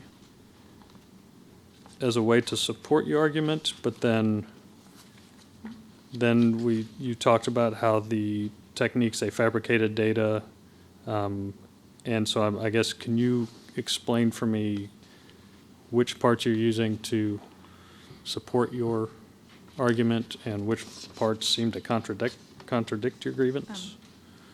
Well, I'm not sure of anything that contradicts. Maybe you can point that out to me, because maybe my logic is just working differently. But what I can say about this study, the study that's quoted is done by if you look at the authors of the curriculum, they did their own research to see if it worked. Over a 3-year period from 1997 to 2000, they found that it did not help girls, and they put that in their information. And their chart shows that girls in 6th grade were more sexually active if they had the program. But that wasn't reported to the board. The board was told, no, there's a trend, it's moving in the right direction. So the actual data of this, that's why I think it says to please look it up, because there's a lot in here that shows that this program, which is being, people like it or want it, the research itself that the PE director had in her hand while talking to the board, but that was not disclosed. And so I feel like I would want to know, if I was in your seat, does this help or hurt, So in the grievance, there's a lot of statements of fact that it is not helpful to girls and that it discriminates against girls. But in the same token, you're using that research to say, well, they're fabricating data to fill the missing information. And so I guess I'm curious that, Well, that is your intent to use it to help your cause? Because there's also mention of how it isn't really a complete study, at least the way I'm interpreting it. yeah, so certain of the survey questions they had to make up. So they would administer surveys, and some of those things, because the parents pulled their kids out, they were so offended that they kept losing kids, and they were trying to track them all the way through 9th grade. But what happened was because it's a 6th, 7th, and 8th grade program, what happened was when the kids matriculated to 9th grade, they lost some of those kids because they went off to high school, right? So it was a little harder to keep control of that cohort. And so they lost some of that data, and then other kids moved away, and it happened to be a large minority population. And so I think you can probably say that the 6th grade information would be accurate, because the problem happened when they matriculated to high school. So they didn't all leave because they were offended. No, they you just refused to stated. continue to participate starting, I don't remember. Yeah, I have to read the whole 'cause I study, went there. maybe So- 8th or 9th grade. So, But it states that. It states that they didn't like it. I'm not Okay. making that up. and does the study also mention that the issues with girls might go deeper than the data is currently showing? In the conclusion, I believe it says that there's some additional information that some dating older individuals, coercion, that might need to be something that would need to be looked into Right. as far as girls are concerned. When you do psychological or any scientific research, but this is mostly psychological, when you do that type of research, yes, you always bring in existing literature, and you always close with areas for future research. It's the way that they keep learning, but also the way they keep getting to do more studies and grants for more studies. So it's Sure. that would be a reasonable thing to put in there as a hypothesis, that's what they maybe were thinking was happening.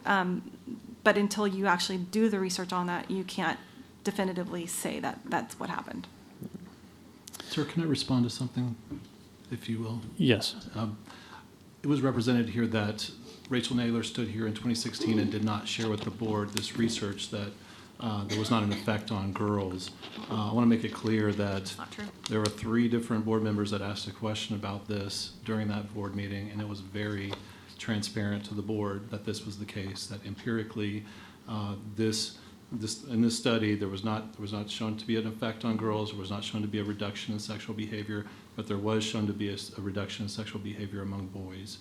And so I just want to make that clear, because it was stated that that wasn't told to the board, and it was. That's not what I said. I Okay. apologize. I also tried to not use any names, but I didn't mean it that way. What was said was that by 9th grade, there was a trend in the right direction, is what she told the board, because a particular board member who did ask that question. So that part I tried to state accurately. What she didn't do was tell you the rest of the story, because she didn't say what happens in 6th grade. Staying in part 4 of section 3, there is some footnotes about where we talk about abstinence, and there's some statements of I take them as they're conveying. The grievant is conveying statements of facts. Say studies are clear that abstinence leads to greater physical health, psychological health, improved academics, better relationships. Would you agree that there's possibly other studies out there that might say the opposite?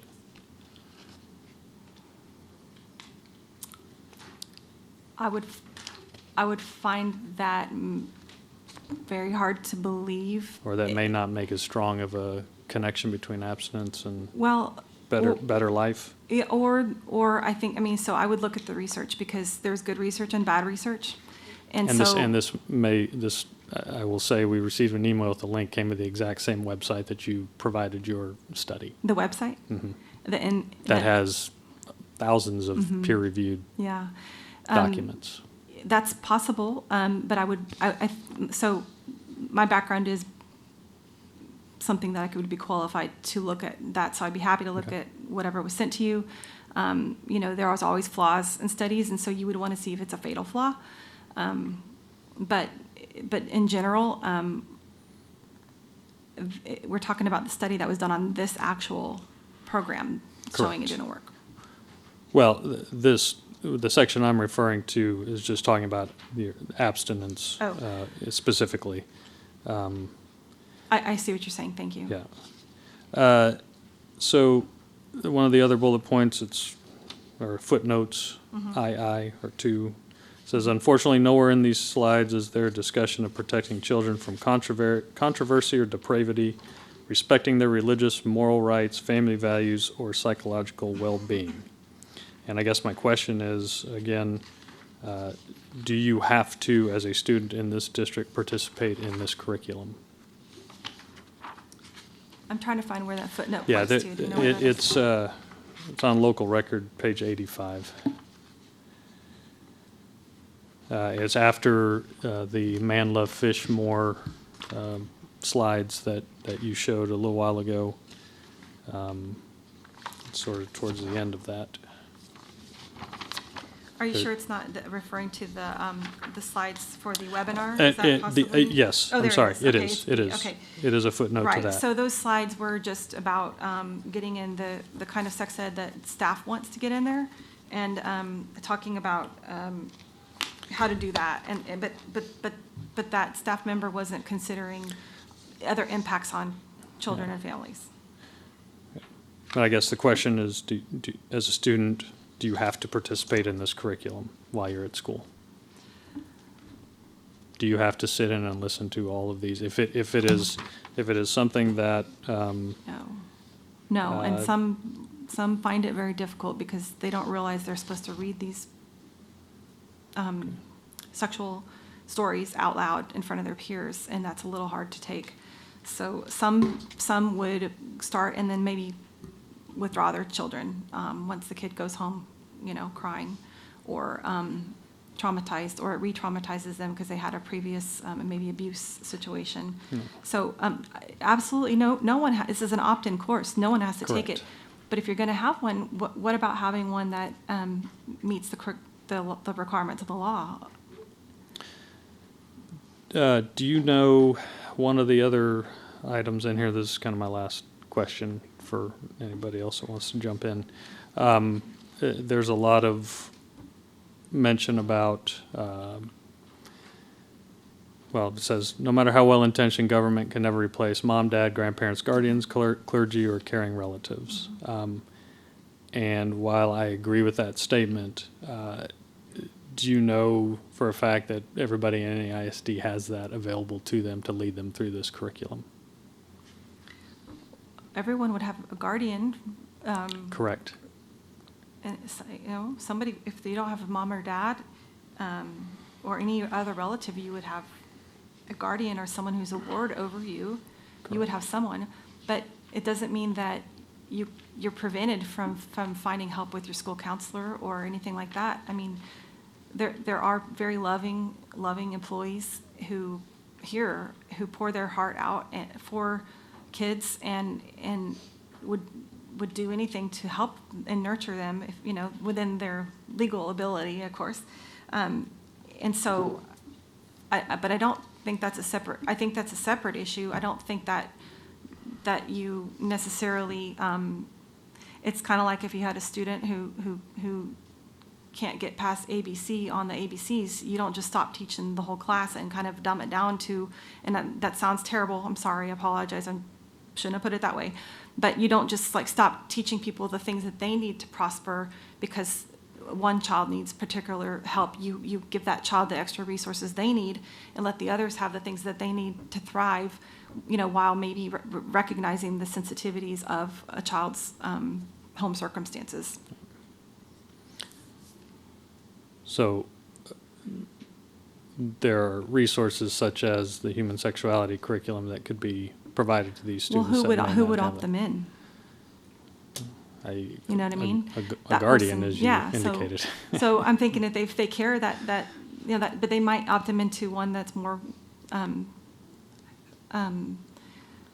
age appropriate, perhaps, or maybe in this case it has to do with legality more than anything. Sure.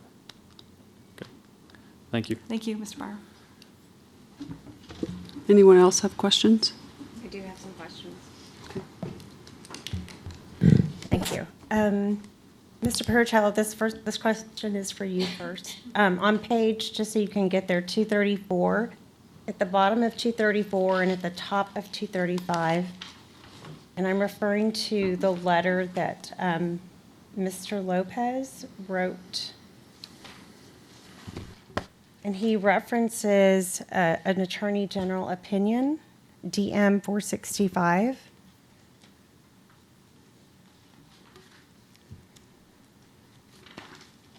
I see that. Could you please explain that opinion? I think I'm reading it to mean that it doesn't have to say abstinence, but it has to wait, oh, shoot. I have not read the opinion, but yeah, based on the sentence, it seems to indicate that one particular source does not have to contain all of the information. They could receive the instruction through multiple different sources and in combination receive all the required elements. That's what I'm gathering from it. Okay, I just wanted to make sure. Yeah. Okay, I do have another question. So of the first off, can you tell me what happens to a school district that adopts and teaches a curriculum that violates 28.004? I'm not aware of what sanctions CEA would come down with. I mean, I would expect that if they felt like we did something wrong when we received that prior parent letter, they would probably first tell us to stop teaching it or, revise it so that it contains all the elements. I don't know that we would receive any other sort of penalty at that point, Okay. as long as we corrected the behavior. Are you aware of any curriculum that any ISD has had in the past or currently that's in violation of 28.004? I'm not, no. Okay.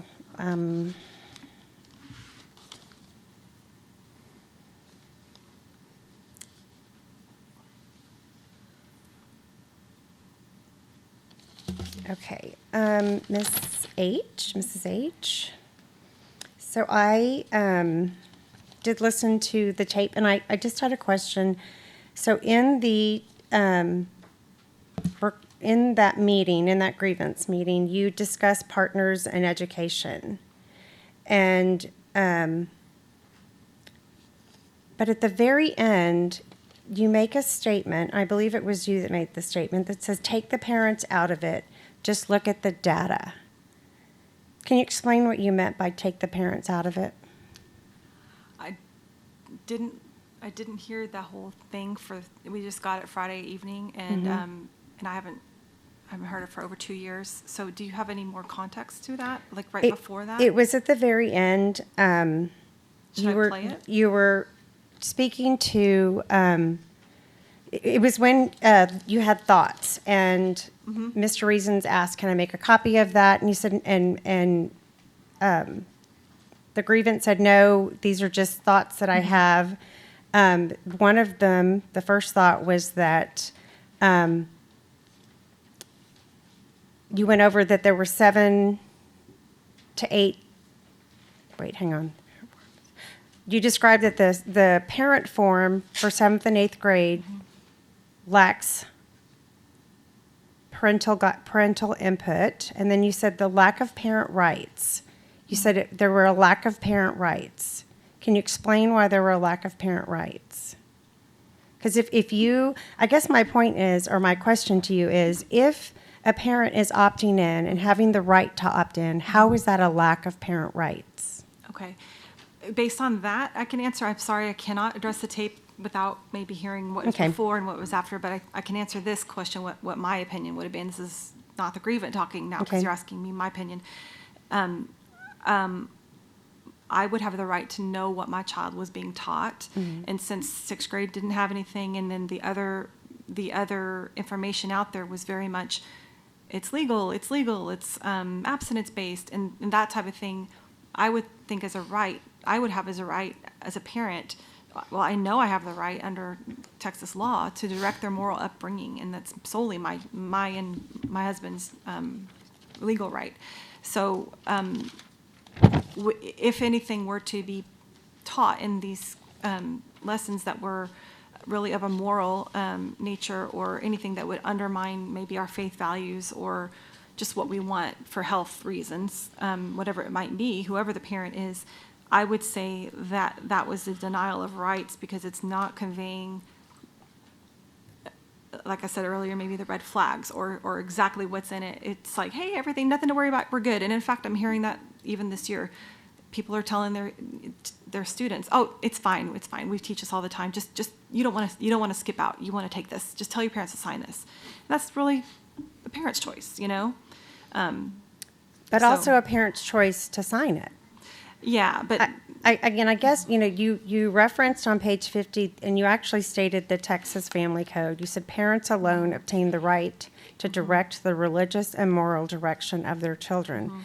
And so to me, that's an individual code. Like, that is the code that Sandy Winkley has for her children, and that Mrs. H has for her children, and Mr. H have for their children. Yes. So Yes. I don't know how, explain to me how, because what I'm hearing and maybe I'm misunderstanding what you're saying, but what I'm hearing is that you want your individual code to be everyone's individual code. I think that's kind of what's part of this issue, and that is that that's a really incorrect assumption that we're hearing a lot from various peoples, administrators and staff, that it's, well, you don't like, and we heard it here before 2 years ago, you don't like this curriculum, and you have the choice not to have it. Agreed. The problem is when parents aren't really told what's in it, which it's now better. It's now better, but a lot better. But when we weren't really told, and it was, you couldn't get your hands on it. I mean, I even called, well, I don't want to go there. You can't know what you're agreeing to. Does that make sense? Like, you wouldn't sign like a house loan if you didn't know how much it was going to cost you. You'd want to have accurate data before signing it off. Well, that's why I went to the meetings. I did. That's why I went to the meetings, and I understand. I mean, I'm following what you're Right. saying, but I want to ask you about. There were a couple of pages in here that kind of caught my eye, and one being page 15, I think it is. And so I was curious to know why the theology of the body definition was in there. And I mean, I know theology of the body. I was taught by Brian Butler. I'm very aware of what that program is. It's a Catholic-based program. I'm Catholic. And then you had the statistics of 33% of NEIST families. Were those statistics NEIST families, or were you saying, was that a national statistic, a San Antonio statistic? On page 15, and then your chart is page 47, I believe. Okay. Well, part of maybe what you're referring to is not my data. That's the packet that was handed out at the Parent Researcher Seminar. That's where the theology of the body aspect came from. It was the complete handout from that talk, so that there was some context to, because that was predominantly given to Catholics or Christians or whoever wanted to come and hear that religious aspect. That wasn't really taught. That was part of a handout that I was given. So, but that was part of the packet. The grievance, right? I mean, that was those were documents that were provided as evidence of obtaining the information from this particular parent researcher's presentation. Those were the presentation handouts that accompanied that talk. Okay.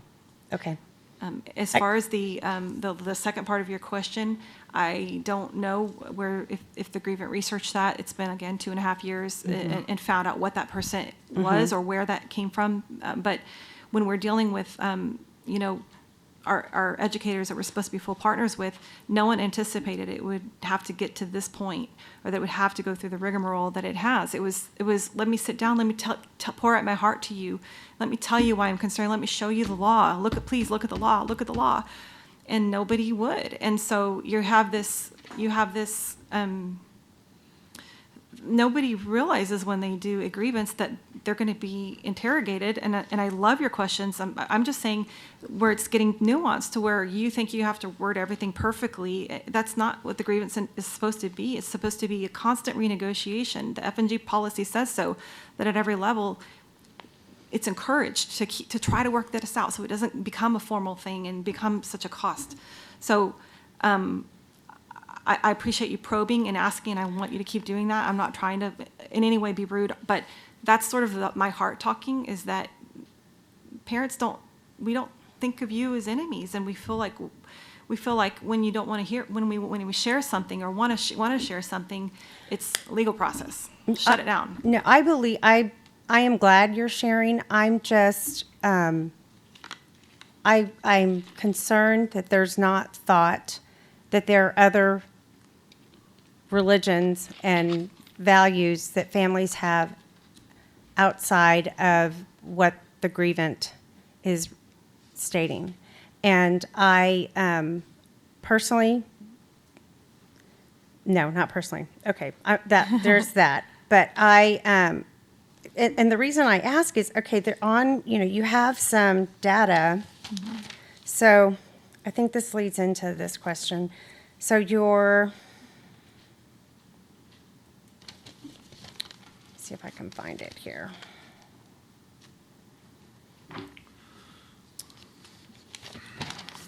No, hang on. It is a lot of paper. Hang on, maybe on this sheet. No. It's basically, it's the sheet that refers to, here are the next steps. Elements of harm is what the sheet is called, and I didn't write the page number on that. Do you recall what page number elements of harm is on?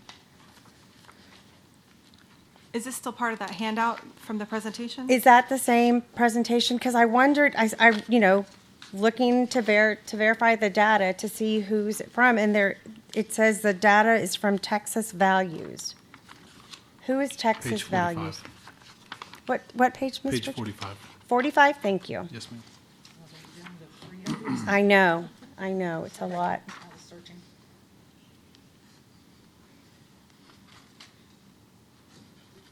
Yes, it's, yes, page 45. So Texas, so this was not part of your, well, the grievant included it in his package, and I just wanted to know texasvalues.org. I looked them up. I was going to ask, I looked them up. It's a political organization, I think, out of Austin is what I read. And I just wanted to know, is the grievant associated with this organization? Well, that wouldn't be really relevant, would it? Well, the only reason I ask is that I wondered why he looked for data, and you were speaking about data and how important data was, and to gather data from vetted organizations, and this is a political organization. I wasn't sure of the connection. This is part of the presentation handed out at that parent meeting Okay. that he saw online. And there was a link to print out all the handouts. I think it was like, I don't know, 50 pages or something like that, whatever Okay. it was. So this is just from that. Okay, I'm sorry that he's not here. I wish he was, to be able to answer the questions himself. But, the part where he spoke to the board rubber stamping decisions, you live in the same household. You know how much preparation it takes to prepare for these meetings. And I wish he were here so I could ask him why he felt that way, Well, and that board members were unprepared. let me answer the rubber stamp part first. That's a colloquialism that was thrown out like not a big deal. It just seems like things are rushed through, and that because there was, I don't know, 700 unanimous votes in a row, that maybe it was just not really, like, not wanting to to disagree. I don't really know that, but I don't think rubber stamp had a legal meaning until he got a level 1 letter written back where it was very clear that the author of the level 1 response letter, which after denying him a conversation, that was clearly a trigger word. So that was interesting, because then you say, oh, wait, rubber stamp has a legal meaning. And then it means that if you are rubber stamping a committee, basically, then they need to have open meetings under the Open Meetings Act. So that's what the only reason that word even really got interesting was because the author of the level 1 letter clearly was defensive on that particular phrase. So if that gives you context, that's why. And so, well, let's see where that goes. So I think there were evidences. I think I discussed them earlier. But the issue was that evidence couldn't be part of this grievance because the district was already trying to say it was untimely. So you can't go and all of a sudden put in information back to 2016 when the board was absolutely asking questions like, what's the name of this program? That might show unfamiliarity with what they were actually agreeing to. Because under 28.004A, they're required to ensure it reflects the community's values. Okay, thank you. I just have one last question. Yes, anybody can do research and find information, and people will sometimes look for information that agrees with their values and their beliefs. I truly believe that. Instead of being open and accepting and to maybe what might be truth. But I'd like to know, did you seek any legal advice when the grievance started with his accusations that we were violating Code 28.004 to help interpret curriculum, law? Well, if you get 10 attorneys in a room, you're going to get at least 8 different answers. And so when you have words as clear as must and, the law is supposed to be written to where the people can interpret it, and not all of it. But what happens is when the lawyers get their hands on it, they reinsert words like you see in level 1. In level 3, there were words that were not correct. They were switched out to convey a different meaning, such as at level 3, the answer was that the board can adopt any curriculum it wants, when the truth is that's not what the law said. The law said any curriculum the board adopts must have these things. So it was a little wordplay. Whoops. It was a little wordplay that even somebody without a law degree could see that they switched the words, it changed the meaning. And so it shouldn't have, I don't need a law degree to read the Constitution either. And so while attorneys have their role, I don't think that you should have to or need to consult them for every, thing. I don't ask them how to read a nutrition label and that type of thing. It's just, common sense. And this one is so straightforward. Thank you for your time. Thank you. I'm done.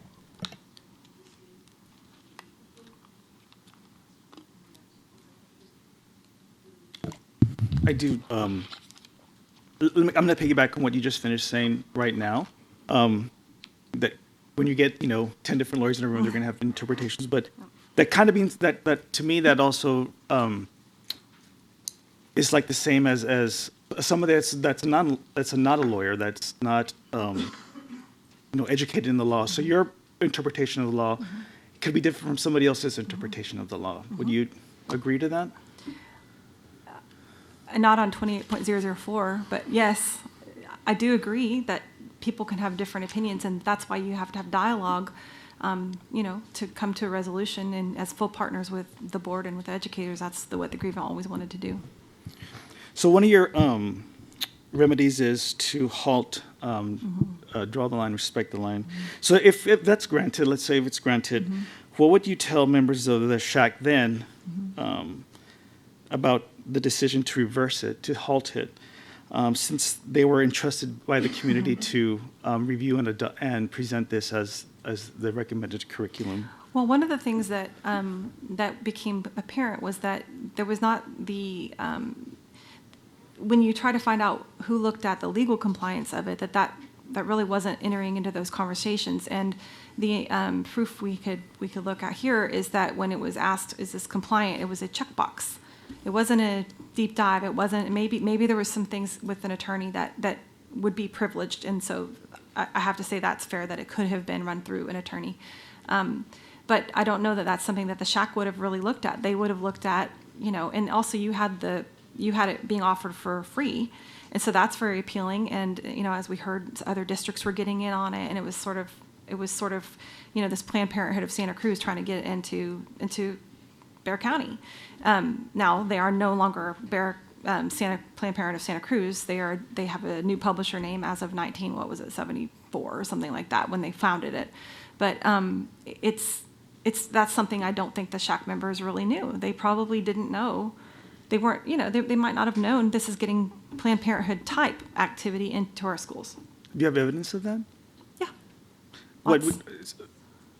So what would you tell a SHAC member that disagreed with you on that and said, yes, we did? They knew it was Planned Parenthood? No, they knew that everything that you just said right now, that the review and of the curriculum and the review, what if they disagreed with you on that? Well, it depends on if they were on the subcommittee or if they were on the committee, if they reviewed every page, if they knew what they were looking at. Or, I'm watching the SHAC process now, and people are voting on curriculum they didn't see is my perception is what's happening. And so I don't know what they did, but we can learn from things and do better every time. That's what I would say. I would say thank you for your service, but I would also say who pointed you to SHAC. Okay. This is just just kind of a general question. Like, what would you tell a parent that approves of this curriculum? Good for them. That's completely their parental right to. They can do that. They're in charge of directing the morals of their child. So it's not for me to say anything except you be that mom or dad, and you can be. It doesn't bother me or affect me at all. That it's about curriculum compliance with the law. The grievance has been completely consistent with that for 2.5 years, that it's about the law, not about wanting someone to not see something or to see something. That's the parent's role. Okay. I think I'm done. Yeah. Thank you. I'd like to go back to the issue of this being a legal curriculum. And as you stated, and this was the grievance, Mr. Hilliard's first request that this curriculum be gotten rid of. So, but we have the district believes that this is a legal curricula. Yes, our council has reviewed it, TA's reviewed it, I've reviewed it. Everybody that reviews it, I think, comes to the same conclusion. And it's tricky because you do have to read the whole thing. It's very hard to get little snippets, and even all the things that I read, it's very hard to come to a conclusion overall. You have to read the whole thing and see, it comes throughout every lesson, that it's abstinence. Abstinence is the main focus of this whole curriculum. And also, at least 7 other school districts within Bexar County are teaching it, and they have their own lawyers that I'm sure they've talked to about the curriculum. I don't know how many districts within the state, probably quite a few, have it as well. So I believe that if this were to go further, if this was to go to the commissioner or go in front of a judge, I believe it would be upheld as legal. But it's not like you could just read a couple pages. You really do have to read the whole thing, I would say. So someone's perception of the curriculum may not be the reality. Yes, that's correct. Okay. And the people who've reviewed it, besides the SHAC, have been educators with credentials? Besides the SHAC, even after the fact, or, I know... Before and after. Because from what I know, this was started back in 2011. Yeah. And go ahead, sorry. And the data collection began in 2013. Right. So, and I am going to assume that those were people in the education field that were truly certified to be doing this type of research. Sure, there was and a- investigate sorry. this curricula? Yes, and it started in 2011, and then up to, the subcommittee that was formed, the subcommittee of the Shack, was a very diverse group, and it had parents on it. It had several, I think at least 4 or 5 district educators on it. It had a clergy person on it. It had guests from Metro Health that came in, and UT Health and UT Teen Health that came in. So it was a very qualified cross-section, it seemed like, of people to do that hard work and heavy lifting, and to go out and view different curriculums, and really narrow it down to a few.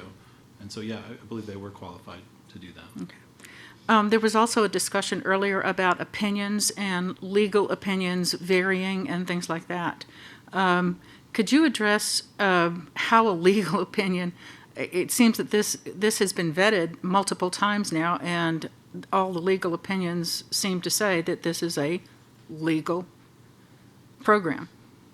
Our legal opinions say that, yes. I don't know that there's been any, aside from the letter we got from TEA, I don't know that there's been any sort of published legal opinion out there. There's not been an attorney general's opinion, something that has real strong authority that would apply to all. Either way, it hasn't been ruled out, hasn't been ruled in, but we feel confident that it would be upheld if it was to go to that route. So we are not aware then of any other districts being taken to court for this curriculum that it has been asked to be shown that it's illegal or legal or anything else then, right? There's no other districts out there that are... I'm not aware of any, especially Okay. not that have gone to court. I don't know if there have been other grievances. That's possible, but I'm not aware of them. Okay. No, ma'am. All right, so we've kind of relied on experts, people who have knowledge in these fields, to answer our questions on this curriculum then? Absolutely. Would that be fair? Yes, Okay. ma'am. Is there anything I can Mrs. say? H., you spoke of honesty, and in the presentation that you saw that was not the district's, was that person qualified as an expert in sexual education matters? Yes. They're I would say they're so. certified. They're certified as. So your definition of expert is certified by an agency of some sort? I don't know. Maybe a master's degree in education. You could ask if you would like to. One thing. No, I was asking. You were depending on this presentation Yeah, that as individual's here if you would like. as if you would on. like to No, ask. I'm just asking you right now. You were talking about that presentation as your basis for everything that we're here for today, and I would assume then, because I think it's very evidenced that you do research, that you did research this person and you were confident in their master's degree in education or whatever, that they were presenting an honest representation of this curriculum. What I would say is, if educators are considered experts to compare it to the law, but they're not lawyers, maybe. I think we use the lawyers for the law and the educators for the education. Oh, okay. But that's what I'm going for. Oh, okay. I thought you were asking about this presentation that you're depending on, that brought us here today, really.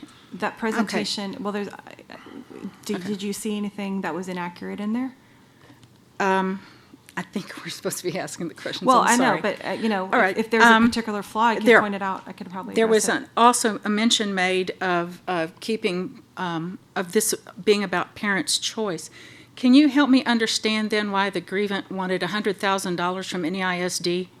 The grievant did not. Yes, ma'am, it's in the documents right here. Okay. Yeah. Well, I know they were selectively placed in there. When the grievant filed, No, ma'am, this document is the, let me get the actual. I'm aware of it. It's okay.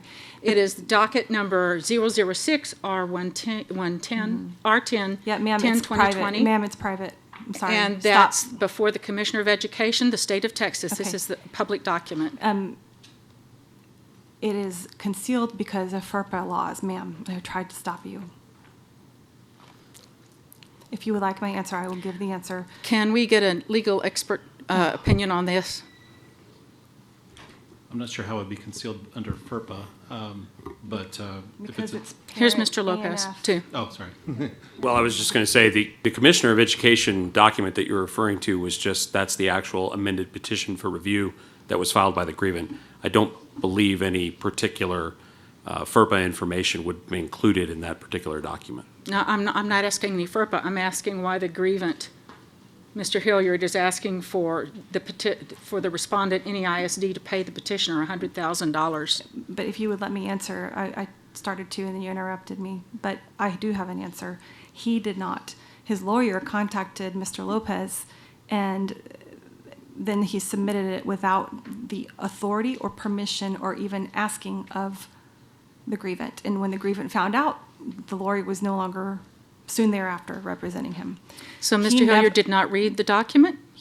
It was filed with the commissioner prior to him seeing it. When he filed as pro se initially, there was no request for anything like that. It got put back and forth and kicked out because apparently you need a lawyer to get into the system. And so for a very short time, he spent quite a bit of money to get an attorney to refile. That's why it's an amended petition for review, because the first one was thrown out. In the amended one, the attorney went, and we told Mrs. Grona this, she was supposed to communicate it with all of you, that he never asked for any money. That was the attorney doing that. Besides, under what would that even make sense? It was not something that he had anything to do with, nor, even though it's attorney-client privilege, nor did he discuss with his attorney. So if you've carried that animosity for 2.5 years, instead of talking to him about it, you might not be so angry. He did not ask for any money. I think you're assuming some anger. Again, it's perception and reality. Well, it had to do with you interrupting me and not letting me finish my answer. As soon as I said no, you jumped on me, so I took that as anger. My apologies. The curiosity question still remains of $100,000 as compensation from the petitioner. I am assuming he was paying the attorney for these documents, so that would be, to me, that he is requesting $100,000. It's right here. Ma'am, I'm not sure if you've ever had to hire an attorney, but sometimes they don't show you what they're going to file or tell you what they're going to file. Have you ever had an individual attorney? Because that's just not the process, and you can believe what you want, but it's false. And if you're going to judge based on false information that you have no proof for, then you're going to make a decision that's arbitrary and capricious and not based on the substantial evidence standard. You're going to base it on a preconceived notion of something that you've decided without 1 ounce of actual proof that was any intention of the grievant. And I'd like to review again, just one more time, the issue of a parent's choice. If your choice is to get rid of this curriculum, don't you feel that then infringes on the choice of other parents? Did the previous curriculum infringe on somebody's choice? It was showing effectiveness, and the pregnancy rates were coming down. It was 98% opt-in at the time, and nobody accused that of being anti-choice for anyone else. But it was switched to be updated, even though they're the exact same age. The two curriculum were about the same. And I don't think that the grievant really cares if that's the program that goes back, but you have to put something down. And instead of leaving it, oh, you can't teach something, well, can you just get the last one back because it's already been through the process? And so that's the other problem with the grievance process is the remedies, they're not set in stone. They're a negotiating point. But when no one will talk to you from the district, then it comes to this, and it's, well, we can't give you that because of the specific wording of the specific thing that you asked for. That's not the intent. That's not working with parents. That's the answer. Okay, let me try one more time with the question then. The question then, though, is if your choice is to get rid, the grievant, one person chooses to get rid of this curriculum, does that not infringe on another parent's choice to be the parent of the child that they want taking this course? So you would take away the choice of, right now, 82.7% of the parents that want their child in this program. Do they want their child in this program or in a program? My question is, if this program was removed because of your choice, would that not infringe on the choices of 82.7% of the parents that want their child in this program? Have you They surveyed the chose- parents to see if they want this program versus a different one? Because I think again, this Madam is a logical Chair, error. I think I'm No, through. I'm answering. Okay, I'm thank you. answering your No, question. I'm sorry. I've No, tried it three would- times, and I've tried all I to- really wanted was to know is if your choice Mm-hmm. to get rid of this program would infringe on the rights of 82.7% of the parents The grievance who choice want. to have a curriculum that complies fully with Texas Education Which it Code does. is all. That has been shown that Ma'am, it does. I showed you 3 ways where it didn't. It's a very simple thing. It didn't in any of those areas, and it doesn't. And that was including the whole curriculum. It wasn't one lesson here, one lesson there. It was the whole curriculum. In 2 minutes, it was shown that it's not compliant. Madam I know Chair, you want I it don't- to be, but it's not. And so I don't think I'm going to get an answer, so I'll turn it over I did to answer the next you. person. I No, answered you that was 4 it. or 5 Thank you very times. much. Okay. Well, you were So- on the shack, ma'am. You were on the shack that entire time, and then you voted for this curriculum. So I understand why you are very, very resistant to consider it illegal because it would have implications on you. And also, you campaigned on it, and you went out and you told people that it was legal, and so that would have political implications on you. What? All right. So this resistance is not you wanting to get facts; it's you wanting to get political points or some kind of answer that you want to put in my mouth. When the fact is, I don't think you're necessarily somebody who should have been on here. Maybe you could have considered to recuse yourself because you do have the political and the history of voting for this. You didn't know, though. That's the whole thing. The grievant has been saying this whole time. You probably had no idea that it didn't comply with the law. You were probably told that it did. And every time he gave you an out, every time he gave this whole board an out, nobody took advantage of that. Just for the record, I've never been on the shack. Okay. Your name's on the shack membership list. Um, I have it right here. I have some questions. Why didn't you or your husband attend the parent previews that were done by NEISD? Well, at the time of filing, our children were, at the time of getting here, let's see, it was elementary. No, I'm talking sixth about, grade. go ahead. Well, without talking about my children, of course, and about, our personal private parenting decisions, which are our business, based on the copies and examples of the curriculum that were provided at that meeting, I didn't think it was necessary. Okay. How did you know about the presentation that was done by the parent? Word of mouth. Okay. And so you chose to attend that one instead of the one that was done by Northeast? Well, this was I don't know if it was after the fall session had already been, like the lessons maybe had already been given, but I'm not sure. I didn't really advert to the Northeast one. Okay. And I think we've talked about this. I had a lot of questions that other people have asked. But your grievance relies, I understand. Mr. H's grievance is basically the grievance that was filed back in 2017.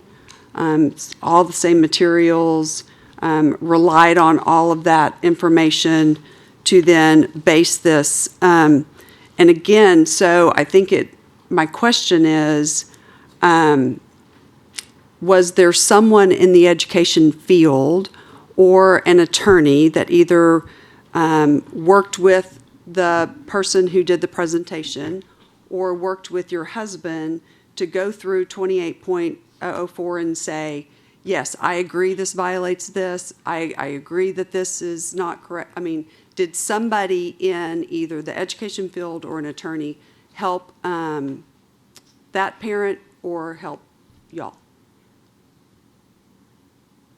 I don't have the answer to the first part of the question. Okay.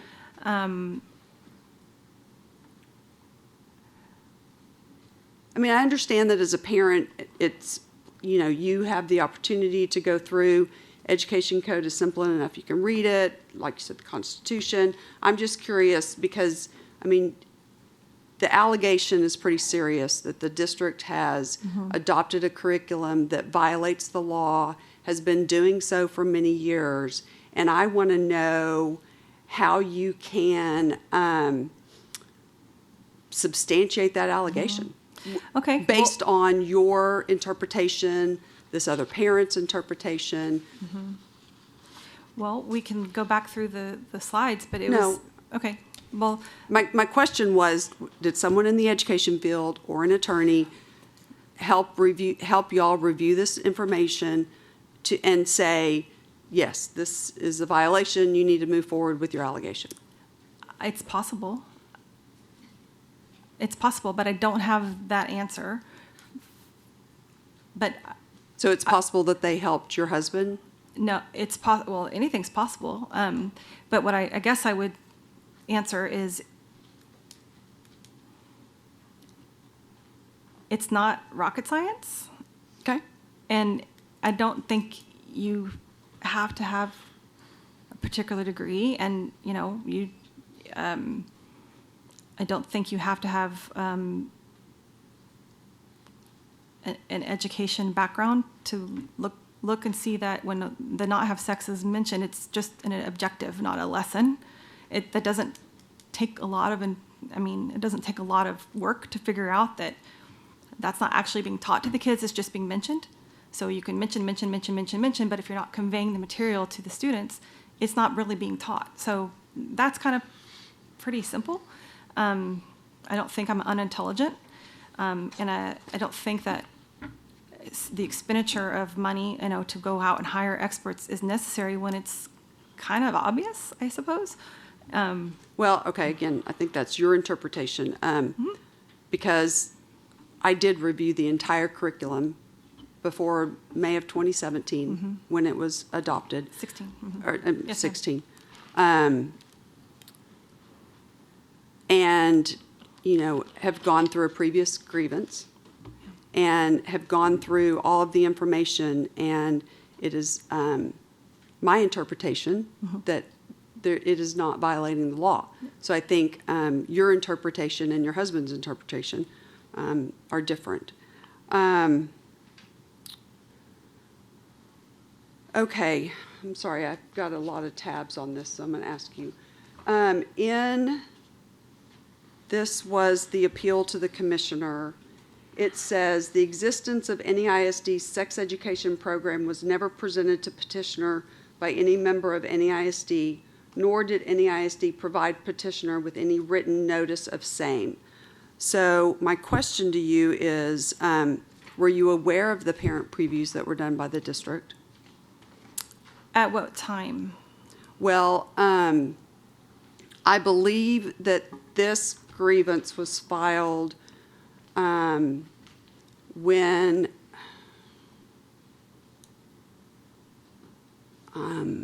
I think I saw it after it was filed. I think that's when I first saw it, because there was some kind of video, but I'm not the grievant here, so and that's that would be a what's separate so question for him. disappointing is that this was his grievance. You're representing him, I understand, but there's a lot of questions that I think he could answer or provide an answer for us.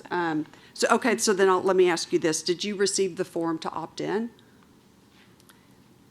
Yes. Okay, so I guess I'm trying to understand why they're stating that you were never aware of any of this information. Well, so. no, I guess what I'm getting at, there were some little web videos that were put onto, I want to say, Skyward or something, and but after having seen the material here from the presentation and looking at those videos, I was pretty shocked that they were so So it was almost non-descriptive. like you chose not to look at the NEISD parent preview, and so that kind of, while you're saying that it wasn't provided to you, if an opt-in form was provided to you, or information about a parent preview, you just chose not to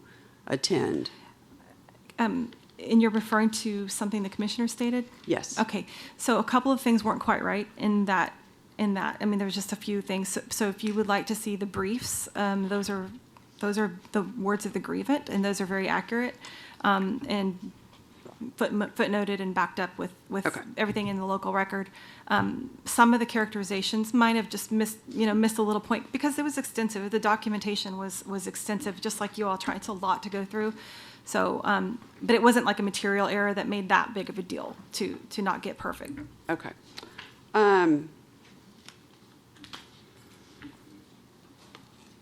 And I don't really want to harp on this, but I'm going to ask this again. About the $100,000. I'm just curious how that amount was arrived at.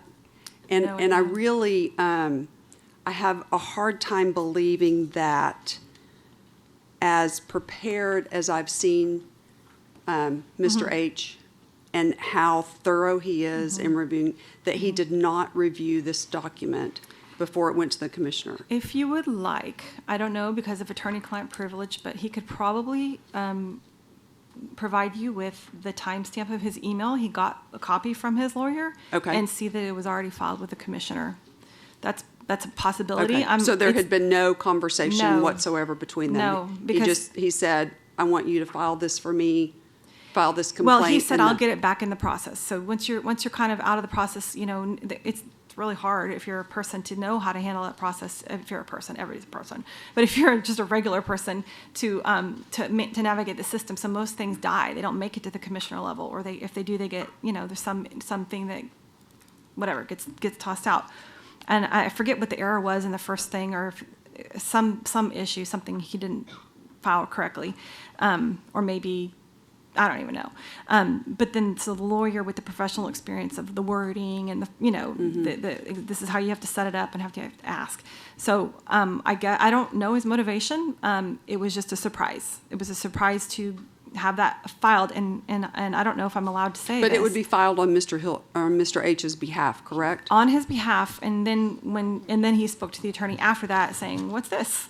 So. Okay, and there was no way to go back and take that out of that petition for, Well, the attorney told him something, and I don't want to convey it because it was attorney-client conversation, but I will assure you that the attorney didn't even mean it. I'll leave it at that. The attorney had a strategy, and that he said was a good strategy. And once it was done, you have to follow you're in a legal situation, and the attorney wants to keep going down a path. As a client, I guess you could say no, but I mean, this is very new to both of us. We're not litigious people, and it's not a comfortable situation. okay.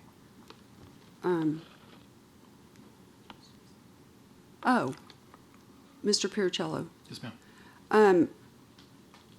do you know anything about how things are filed with the commissioner? Or maybe it's a question for Mr. Lopez. If a client were to hire an attorney to file their appeal to the commissioner, would that attorney do that without the client seeing it or reviewing it? Not typically. I don't believe an attorney would typically file anything on behalf of their client without the client knowing at least some of the basics of what they're asking for, what relief they're seeking.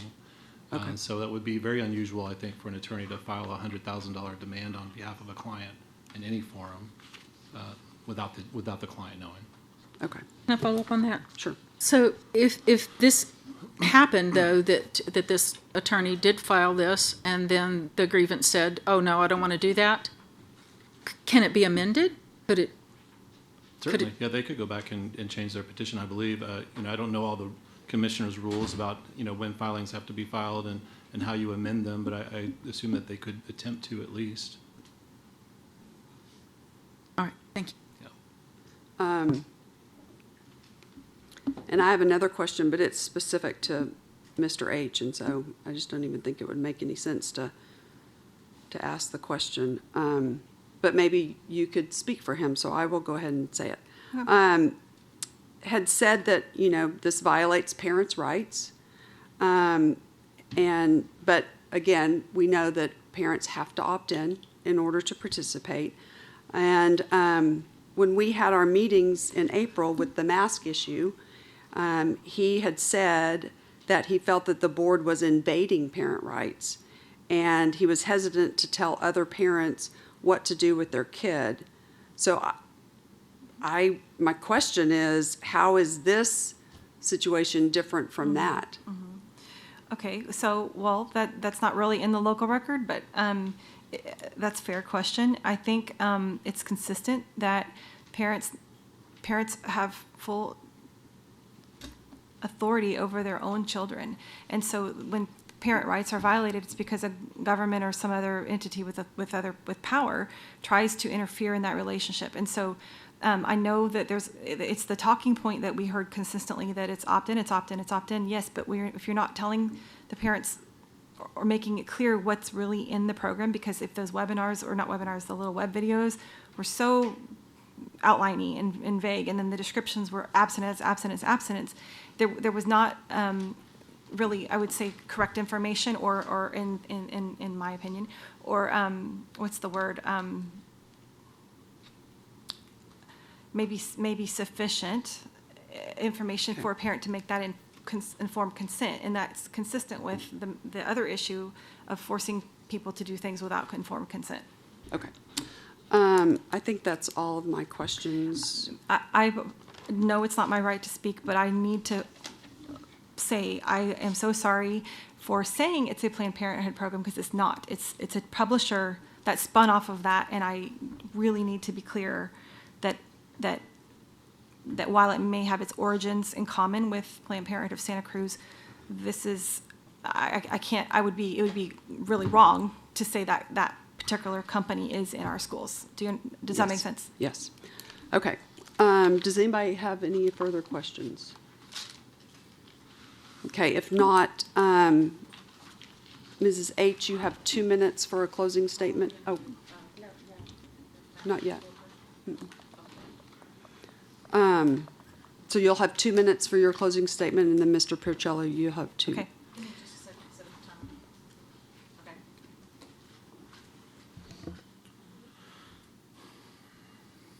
Ready? Okay.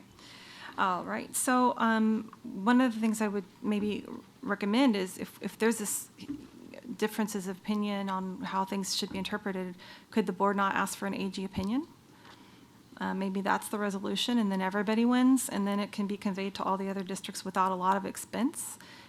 This situation could go away, and we've spent a lot of money on this. I did want to correct a couple of things that were said. The HIV, STD approval from the TEA is a totally separate list from sex ed. So those two facts are not the same. We did not record the party that was played saying those things about parents that were very disrespectful. That was not our recording. The district provided that. That was not ours at all. We were shocked to hear that on Friday, and I've almost thrown up about 10 times thinking about an educator saying that about a child or their parents, or it was shocking. But that's very conveying of how damaging maybe that this whole thing is, how the shack has and the curriculum have really they're more important than a child. Why? I mean, there's something wrong if that's the case. Again, I showed the proof very quickly, very easily of how using the whole curriculum, it's not met on those 3 regards. We are glad to see, the grievance, glad to see the shack opening up, but we still have some work to do. There's a lot of questions, and thank you for the improved parent previews. That's good. But it shouldn't have had to take filing grievances to get some of those changes, and we just wish that the board and district would partner with parents and be more open to hearing them and trusting them. That's pretty much all I have to say. And that's time. Thank you. All right. We just request that you deny the first request of remedy to halt DTL, RTL, draw the line. I think one thing that wasn't mentioned was just the cost of the district that this would incur, because our teachers are not trained on the former curriculum, Choosing the Best, which was from 2008. So this would require us to train all of our teachers on a whole new sex ed curriculum. In the interim, while the shack is considering replacing the curriculum. That doesn't make any sense. So again, we feel that the curriculum is legal and it should not be overturned. And if Mr. and Ms. H feel that this curriculum is sexually explicit or somehow inappropriate, the SHAC is considering it. That's the place to take those concerns for when they are adopting a new curriculum potentially, or if they want to stay with the same one. But it does need to go through the SHAC so that it reflects the community's values and it's consistent with law. The second request, again, is moot, essentially, except for the request that SHAC members speak to the public. We request that portion of the remedy be denied because it is vague, but the SHAC meetings will be open. Finally, we don't have a recommendation about the third requested remedy, that you review any curriculum that is adopted. It's not administration's place to tell you how to do your job as a board. That's strictly up to you whether you want to basically grant that remedy or not. And that's all I have to say. There was a fourth one. At this time, we're now going to do public comment, but I would like to ask for a 5-minute recess, if you don't mind.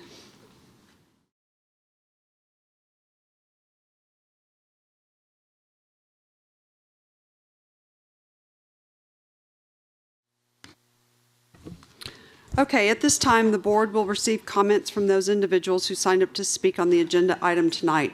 Speakers will be called up to speak in the order in which they appear on the sign-in sheet. We want to hear from everyone who signed up. As I said earlier, we understand that the community is passionate and has different viewpoints on this agenda tonight, but we remind everyone to act in a respectful manner, particularly while someone is speaking.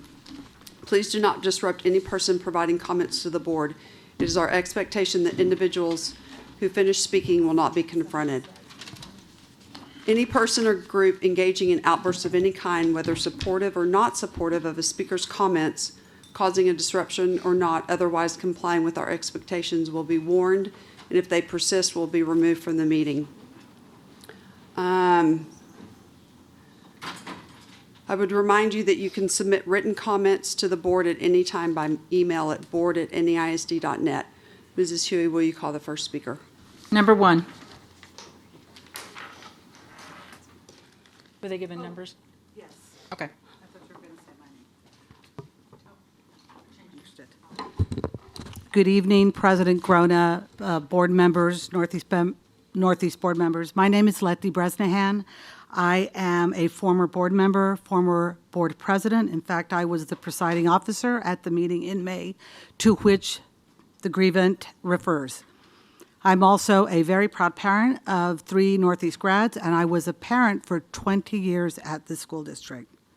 So I would like to remind the audience, the administrators, and everyone in this room that the process by which educational curriculum is adopted was in complete alignment with district policy, which is reflective of TEC code.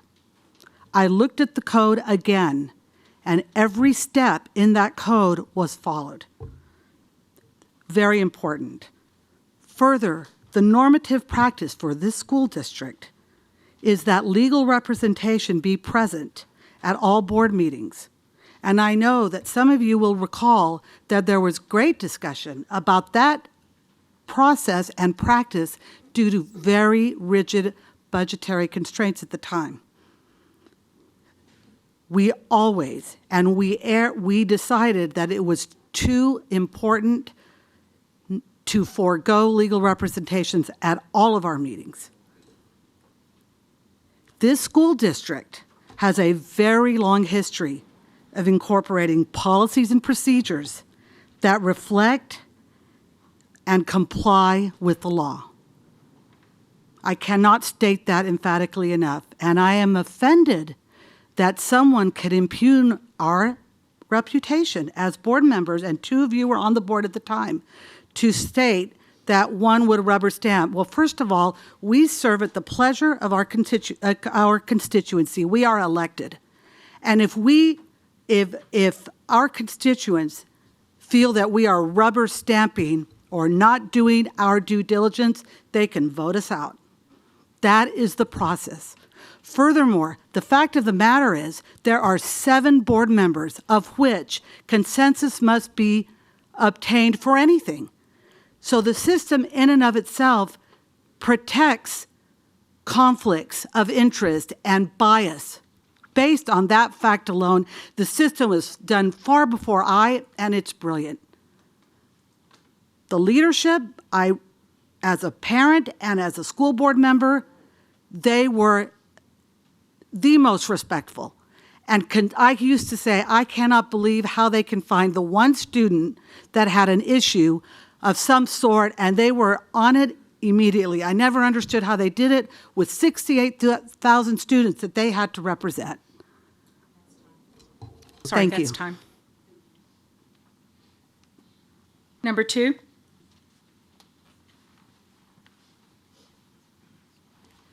Good evening. My name is Catherine Sanchez Rocha. I am a member of the Northeast Shack, and I have been a proud parent and now committee member since my boys were in elementary school, and they are now adults.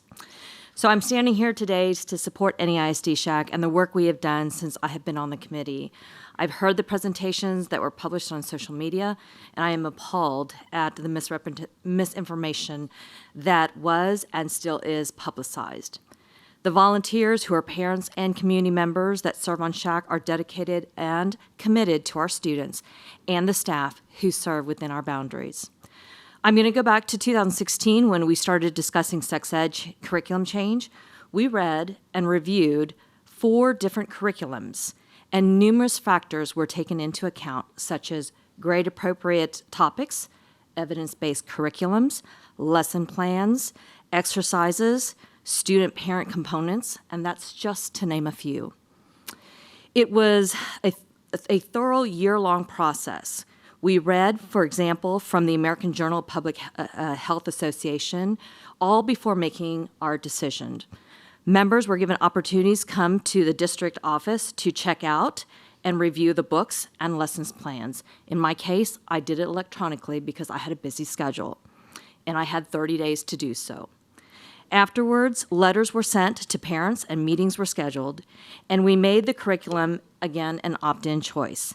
Not only could parents opt in regarding whether they wanted their child to participate, but they also had the choice to opt in with regards to which lesson plans. We cannot put our students in a box with regards to their situations, their values, their faith, their thoughts, their actions. But we do have the responsibility to take all students into consideration when making decisions. I stand here knowing that we, as the Shack, went above and beyond what we were required to do. We did not just follow the law, but took it a step further by choosing curriculum that had evidence-based research, having parents opt in rather than opt out, ensuring parents came to the peer reviews, the parent reviews, to look at the curriculum. And by the way, those books were at those parent reviews, all before sending it before the Board of Trustees to review. Our Shack members and NEISD Board of Trustees will and still continue to work for our students and staff, for your students and staff. We continue to uphold current legislation, and again, we'll continue to go above and beyond. I give any remaining time back and want to thank each of you for your time. Number 3. Good evening, President Grona and board members. My name is Jennifer Easley, a parent of 2 NEISD grads and a current NEISD student. As mentioned, this curriculum is provided to students only when a parent opts in, and it is giving parents the choice as requested. Although abstinence is obviously preferred, we also have to confront reality. Teens are learning about sex from Google searches and social media, and they need information about making a decision to remain abstinent, as well as how to avoid pregnancy and remain safe and healthy. From what I've heard, the curriculum not having the words "don't have sex" does not imply the curriculum does not promote abstinence. It also seems to offer students options to avoid situations so that sex does not become an option. This grievance is circumventing the process laid out by our legislature for our Shack and board to ultimately make the decision on sexual education curriculum. My expectation is that the board would not necessarily get in the weeds on every topic, but would respect the research and opinions of the SHAC members that originally recommended the curriculum, and comprehensive sexuality education should not be political. The sticking points are known, and this is a challenging topic. Making everyone happy is impossible. There are so many issues to address for our students right now. This seems to be frivolous to spend our district's and its volunteers board's time on an issue that ultimately boils down to a parent's choice. If our goal in this is to preserve family values, a worthy goal, we may want to start by spending time at home with our families in the evenings rather than at board meetings, and trusting our NEISD leaders and volunteers to make decisions for our students while taking into account all of our students. Would we be better served by encouraging our families to be clear with their children about their own sexual values and attitudes, eat together, help their students with homework, model positive values, and support their schools and teachers rather than campaigning against our district over these topics? What I'm not hearing is what curriculum is truly better. My limited research did not reveal a perfect solution. I've heard many of the school districts around us use the same curriculum, and again, this is a challenging topic, and making everyone happy seems impossible. I agree that this is a SHAC matter at this point. Thank you. Number 4. Good evening, Board. Thank you for hearing us. As a SHAC member during that approval year for the material. Please state your name. Oh, I'm sorry. Karen Sorry. Lenartz. Thank you. And I am a proud parent of NEISD graduates. As a member of the SHAC board during that approval year, I would never have approved material that would have harmed my children, my friends' children, or children of the district. I felt I did my diligence in reviewing the material during SHAC, and then again during parent meetings prior to my daughter starting that program.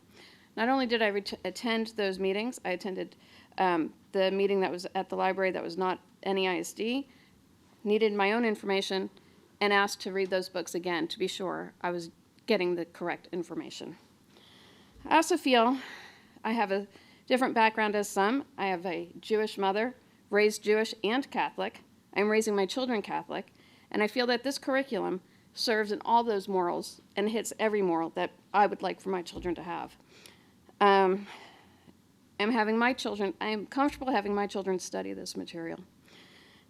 And I am also honored to be in this district that has the opt-in program that my children can opt into this program, or I can opt my children into this program, I'm sorry.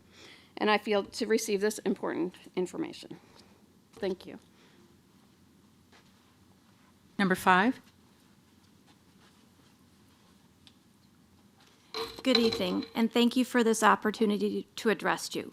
My name is Katie Brown, and I'm a former NEISD parent. I had a child graduate in 2017, and my boys graduated in 2020 and 2021. I also was a parent representative on the SHAC, which I joined in the 2014-15 school year. I'd like to take a moment to tell you how I got on the SHAC. I was attending the volunteer orientation at Lopez, so I could be a volunteer at that school.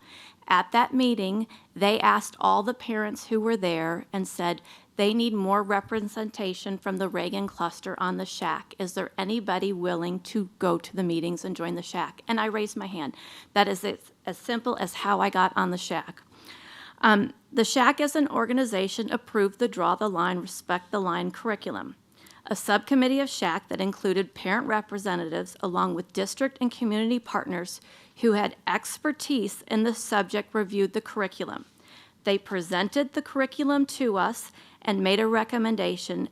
The SHAC approved it, and then the SHAC approved it, which we did. This is how large groups operate. Committees are charged with a responsibility and bring their findings to the organization as a whole to vote on them. I'm also coming to you as a parent who had 2 middle schoolers at that time. I read the entire curriculum. It was focused on how to set limits, respect the limits of other students, and how to deal with pressure. As the lawyer said, refusal skills. As a parent who happens to be Catholic, I had no problem with my children receiving this education, And if I did, I could simply opt them not to participate. I strongly believe that public schools should not be teaching a particular religious belief. The role of public education is to meet the needs of a very diverse population of students. I would like to leave you with this quote from President Kennedy. Let us think of education as the means of developing our greatest abilities, because in each of us there is a private hope and dream which, fulfilled, can be translated into benefit for everyone and greater strength of the nation. Thank you. Number 6. Hi, I'm Terry Peace, and I have 3 kids in the district. I have a high schooler, a middle schooler, and an elementary student. Thank you for giving us the opportunity to speak. Sorry, I don't like speaking in front of people.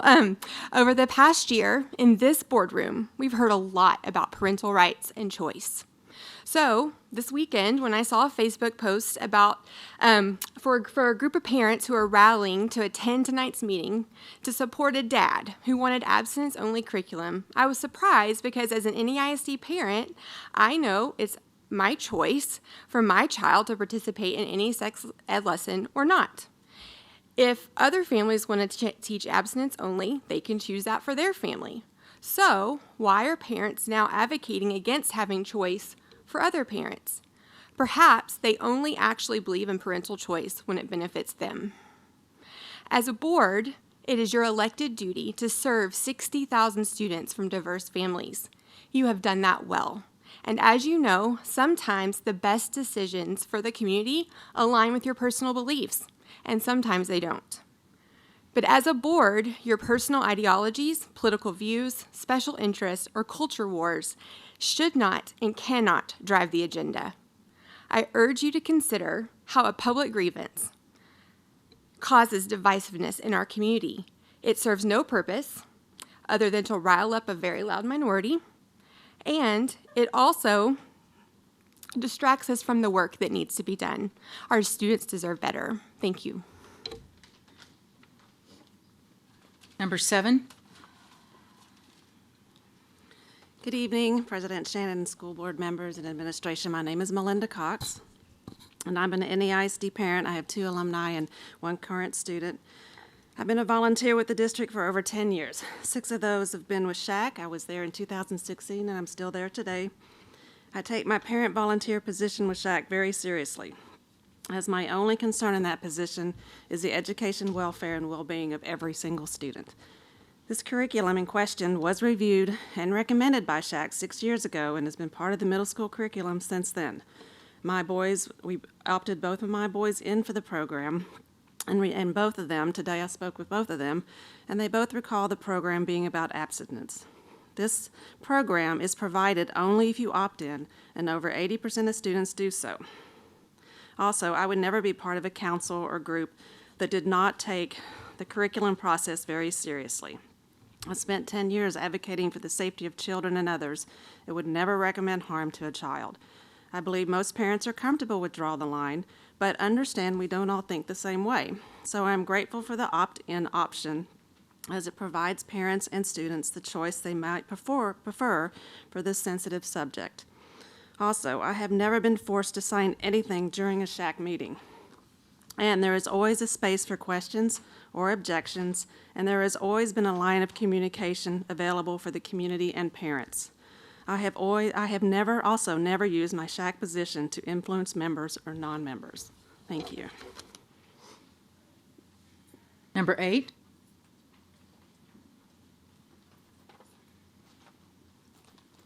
Good evening, board members, President Groner, members of the board, and staff. Thank you for your service to the community. My name is Linda Como. I'm a resident of NEISD, stepmother to 2 graduates, and grandmother to 5 current NEISD students. Also have 41 years in this community. Sex education, it happens everywhere. But what type of sex education? As I was a little girl, I learned that sex was sinful. And little boys my age learned about sex education from magazines. According to leading research, 50% of teenagers have sexual intercourse before they have any formal sex education. And even though I had 10 years in Catholic schools and 70-plus years on this earth, I am very happy that we have a sex education program in NEISD. So what do I want as a parent, a grandparent, and a taxpayer? I think we can all agree on several things. We want to make sure that the parents in the district are involved and that we work together to have a curriculum that's providing an opt-in, or if the parents don't want that type of sexual program for their students, they can opt out. We want a program that meets the requirements of the Texas Education Code and the TEA. We want scientific facts taught by accredited teachers, certified teachers. We want religious, moral, and personal issues be directed back to the parents.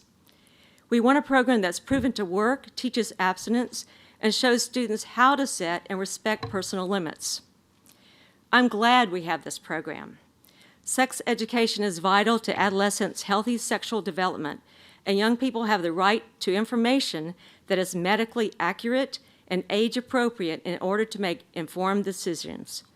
The NEISD program for human sexuality and abstinence education meets these needs and offers parents individual choice. I support this program and urge its continuation. Thank you. 9.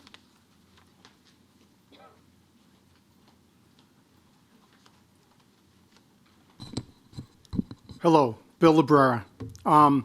I'm here to state that the primary educator of the children are the parents.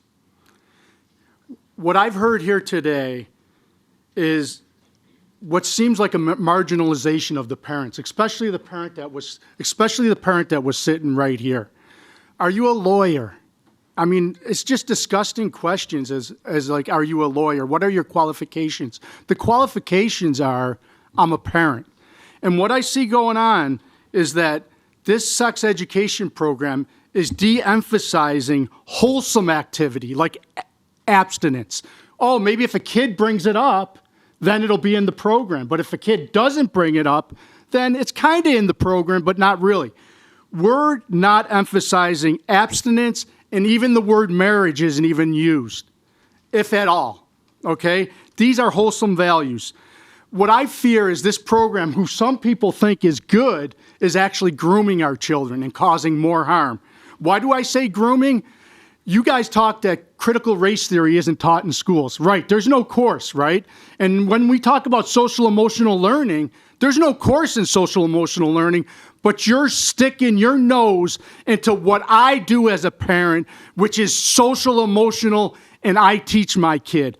I don't need you. If you have a problem with my kid, social or emotionally, then you come to me. I may go to a church, I might go to a trained psychologist, but I'm not going to the teacher to fix my kid. I want to know if there's a problem with my kid, but you're teaching groupthink with social emotional learning, and with the groupthink, tie it in with the sex education, and you're grooming kids. You might not know it now, but in the future you will. And if you will, go to a YouTube video, 2019 SEL conference, and they're telling you what they're going to do. It may not be in our schools now, but it may be in the future. Thank you. 10.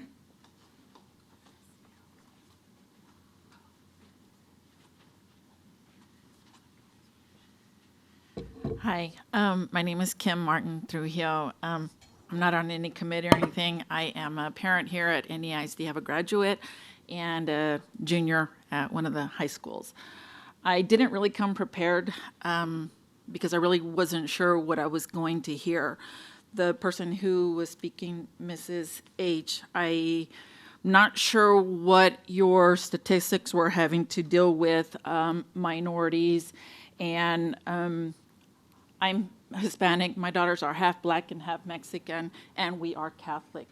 I do appreciate the programs that are offered at NEISD, including the sexual education training. A lot of it does come from parents, what we teach. I almost had to laugh at the fact that you wanted the curriculum to say absolutely do not have sex. Seriously, that should come from a parent. I mean, from that to come from educators is almost mind-boggling to me, that you are up here wasting our time creating a grievance. Well, okay, that she has a grievance because that phrase was not used throughout the curriculum. So again, I'm offended that we are wasting our time here and our taxpayers' money for a grievance that doesn't honestly make any sense to me. Then go home. 11.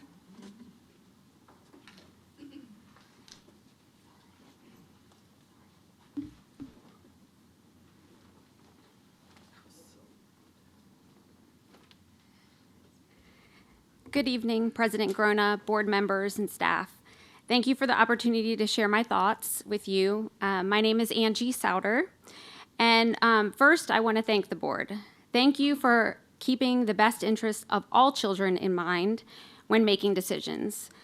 I heard earlier that this is not a political issue and that politics don't belong in these decisions. However, I'm sitting here listening to everything tonight. It actually sounds very political to me.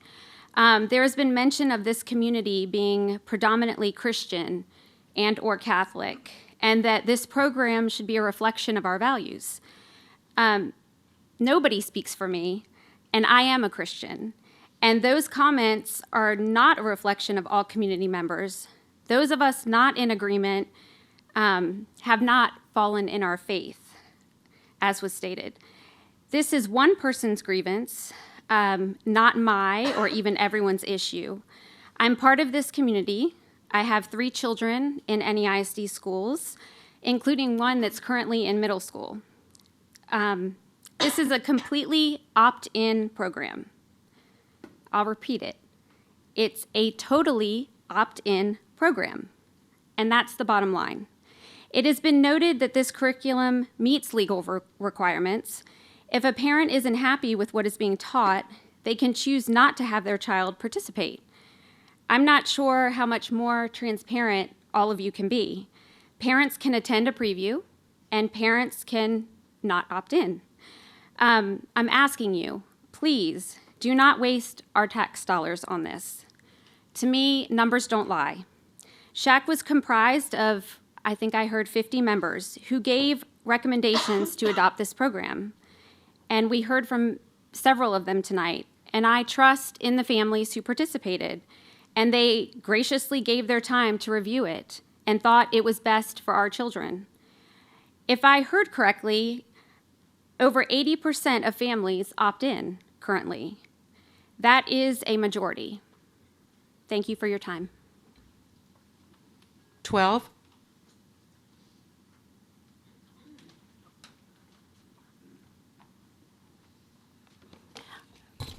My name is Diana Guzman Fenso. I'm also Mexican, and I'm a conservative. I believe in God, but I don't have a religious affiliation. But I do believe that I have parental rights. And personally, I feel like you guys are constantly violating my parental rights. You override my authority, and I don't want my tax dollars paying for sex ed. Why can't my tax dollars pay for something different, like maybe a course in government or learning the Constitution? Well, if sex ed is so important to certain parents, they can teach it at home. This is an education school district. It is not a health district, and I feel like the school district now, it's just has its hands all in the medical side of issues. That's not what you guys are for. I pulled my kids out of NEISD. I will never come back to public school. I feel like you guys are government driven. You put sex ed in the curriculum. You put cell in the curriculum. You put CRT. No, CRT is a stem of cell. But all this, you get money from the government to do all these things. It's not like y'all are personally saying, oh, I think this is good. No, you guys get money for doing this, and we all know it. So, the thing is, we're going to vote you all out. We have to change the school board makeup so that way we can get the parental rights restored to us. because you guys do not help us. You don't. You see one side, choice. You're talking about choice today. I was at every single school board meeting fighting for my kid not to be masked. And I wasn't saying, oh, you can't mask your kids. I want my kids to have the choice to be masked or not. And guess what? You didn't even listen. You didn't read any of the studies that were, it's already proven masks don't work per CDC, but you still see people running around with masks. So that tells me a lot. The school district sucks. 13.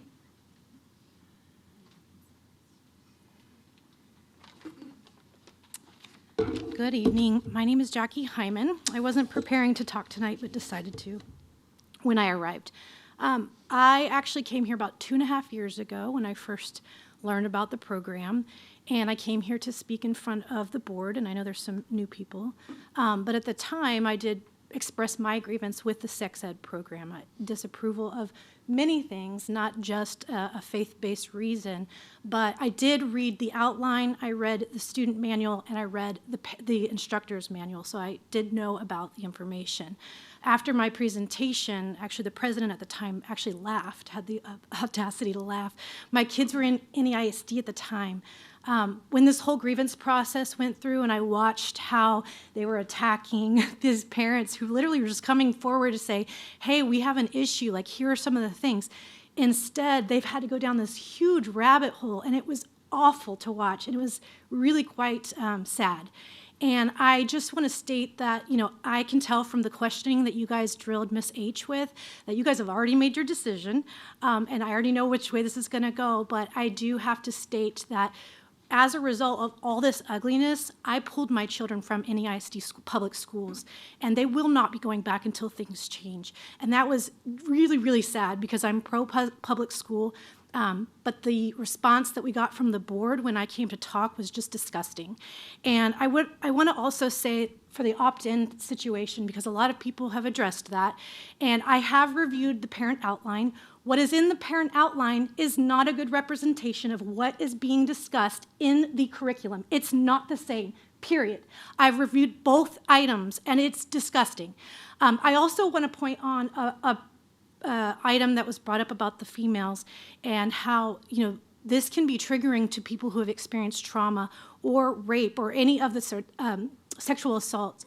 And I think it was Marco and Tina is one of the scenarios that, by the way, females, the guys and girls have to also do this in front of each other. So they have to play these scenarios out in front of each other. And I think parents need to know that, right? So when this happens, a girl decides she doesn't want to have sex, so does the guy, and they decide they're at a party, they get drunk, right? And so they start doing different things with each other, and then they go to her room, so they're intoxicated, and then they starts filling them up, and then they end up having sex, and she regrets it. And they have to play out these scenarios in front of their peers. It's really quite disturbing. And there's many other scenarios. There's lists of different ways to have sex that are quite disturbing, but I just want to state that I'm really disappointed in what has happened here today and the attacks that happened on Miss H and the people that agree with them. So, thank you. Number 14.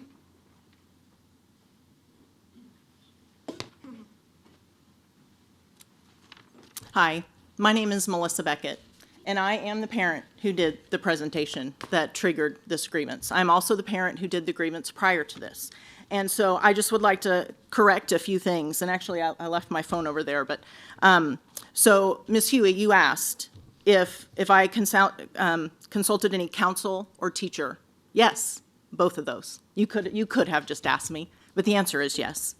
The TEA email that we keep talking about, and we keep saying that the TEA says that this is legal, and that's all I ever wanted to know was I need someone to look at this because this doesn't look right.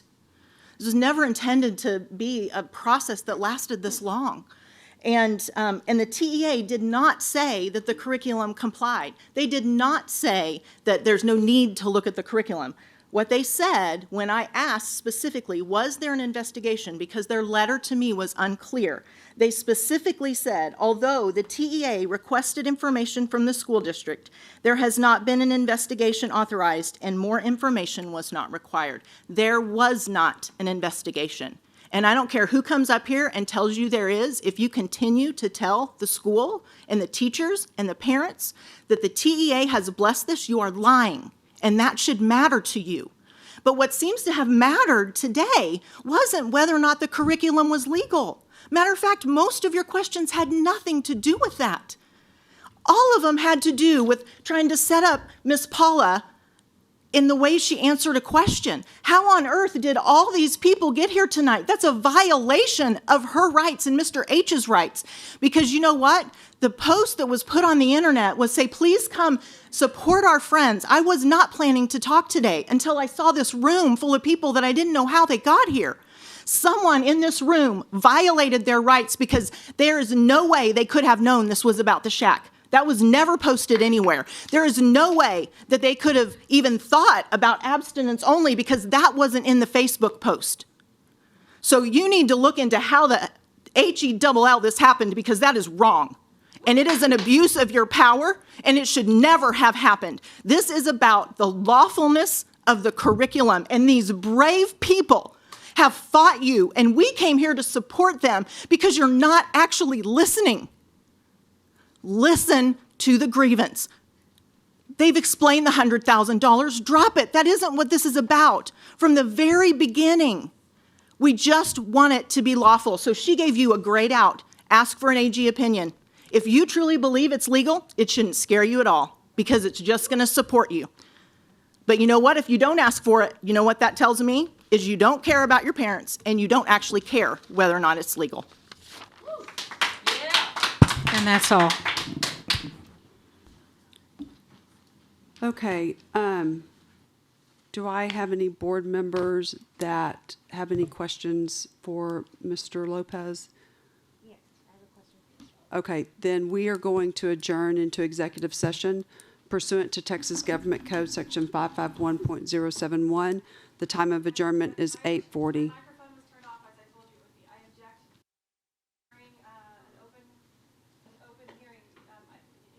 Right here, if you have a question. This is not deliberation. This is consultation with board's attorney.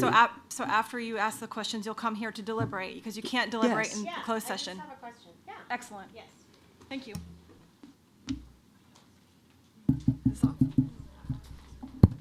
Back on.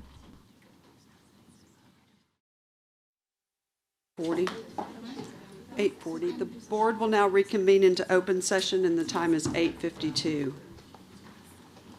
Does anyone on the board wish to make comments about the information presented this evening beyond what was discussed during the hearing? I do have one comment, but that, when we read the letter from TEA, and I recognize there's different interpretation, but the interpretation that I have is that if it were necessary for an investigation to be made, it would have been made. Hang on, let me get the, What page was that? yes, I know, I'm sorry.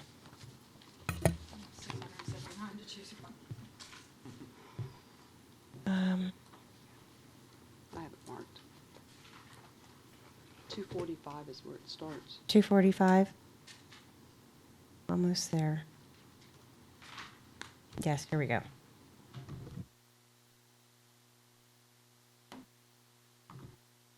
Yes, the closure letter from the initial grievance, which is, this grievance is mirrored.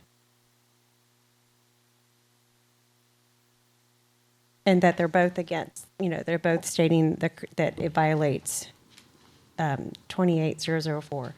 But I just, if there were more information needed on their part, if they felt like there was an investigation that would need to happen, we would have heard that there was an investigation that needed to happen. This concludes the agency's review of the matter, and no further action of information is necessary at this time.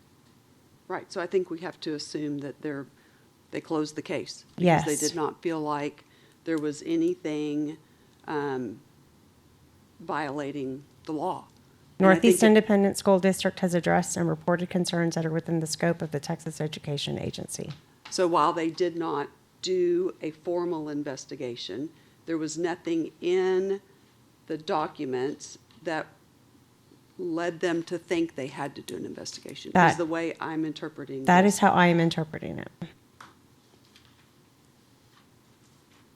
So while previously there may have been some comments or verbiage stated that TEA investigated and didn't find anything, that the wording may not have been correct.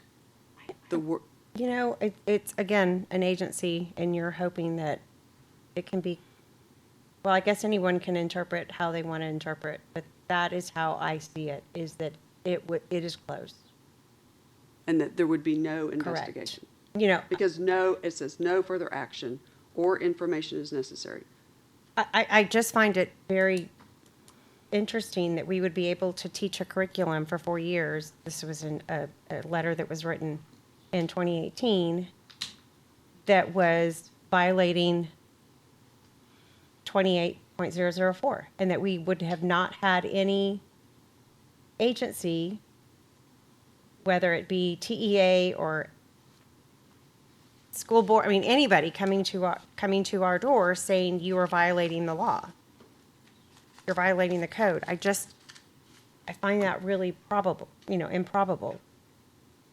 Well, I think the other thing that, and I'm going to find it before I start speaking, is that the TEA is using this draw the line, respect the line for the HIV and AIDS prevention resources. Now, while it doesn't specifically say that it's for the human sexuality piece, I do not think TEA would recommend a program if it violated the law. I mean, so to me, that kind of provides further evidence or proof that they've obviously reviewed that curriculum if they're going to recommend it for this piece. So I would think that if it was violating the law, they wouldn't have recommended it even for that. I could be wrong, but.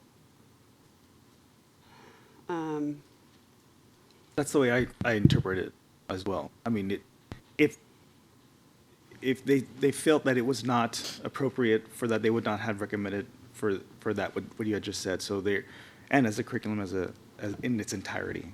So which also is why they're saying in this TEA letter that no further action is necessary. No review of the matter, no further action is necessary at this time. Because if there would be, then we would have heard about it already. Well, and if it's my understanding, the packet was submitted, all the information was submitted with the information as far as, that this person's opinion and of the curriculum. So they had all that information. Then we receive a letter that says, we have a complaint. We've received the attached complaint concerning Northeast Independent School District. Before TEA takes any action, they want to afford the district with an opportunity to address the complaints reported concern regarding the district's health education instruction not complying with its requirements, and to take any other action as deemed necessary. And so we responded, and with that response came the letter from TEA saying it's closed.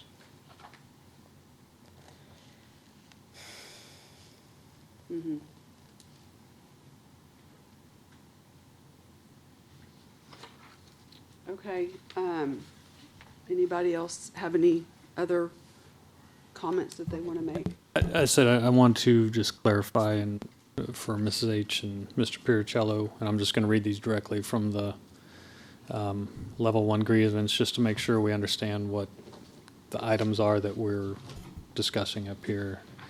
And the first one is halt, draw the line, respect the line immediately, reinstate previous, I assume means human sexuality curriculum in the interim, B is require shack meetings to be open and members to speak to the public they are underlined supposed to be representing.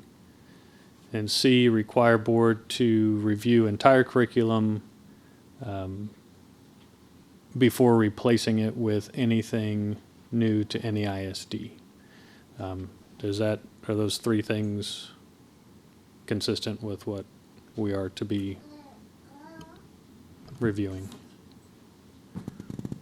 Those are the three remedies in the level one complaint. Ms. H is stating that there's another remedy, so I'll let her speak to that. Thank you. That is correct for level 1. At level 2, it was a request to investigate. Correct. Thank you for the clarification. And I guess as part of this, I mean, honestly, as we've discussed here tonight, some of these things the remedies have already occurred. So we're, I guess my question to my colleagues is, are we allowed to approve some certain things have been already addressed? Are we allowed to individually sort of look at these requests in the grievance so that because we are, like, number 3, we're legally now bound to review the curriculum regardless of what, and at the time, obviously, the grievance was filed that. Yeah, so I think you can grant it. And I apologize because I'm looking at level 2 and I don't see where that. There was a 4th bullet added and I'm trying to get to it. Yeah, That's what I'm looking for. I'm looking for that. Sorry. I see a level 2. Towards the end. Just trying to get it teed up here. It is, yeah. I think it's after the man left. That's what I was looking for. Getting there, closer. It's level 2 or level 3? 2. Yeah, at level 2, in the response, this is page 91. Oh, I'm almost there. So it's not on the level 2 grievance form. But it's not on the level 3, though. It's not on level 3 on page 96. It's not there. Okay. Oh, yeah, it's only those 3 remedies. Yeah. So, And then, Oh, okay. yeah, so and then on level 4, it's not there either. so I think those are the 3 that we have to consider. Okay. Mr. Byer. Okay. Yeah, I think that was kind of, that was where my question was too, was the things to consider tonight. So we cannot consider anything that was not in these 3 things, right? We cannot add to. Would that be correct? I mean, because it would have to be posted and. I think it has to be what was. These 3 things, okay. Okay. That's my understanding. Can I ask Mr. Lopez? Anything else that we would have, that we voted on tonight would have to be agendized in the future? I mean, we can only vote on these 3 things tonight. Yeah, typically in a grievance, when it's before you, you would go by whatever the requested remedies are.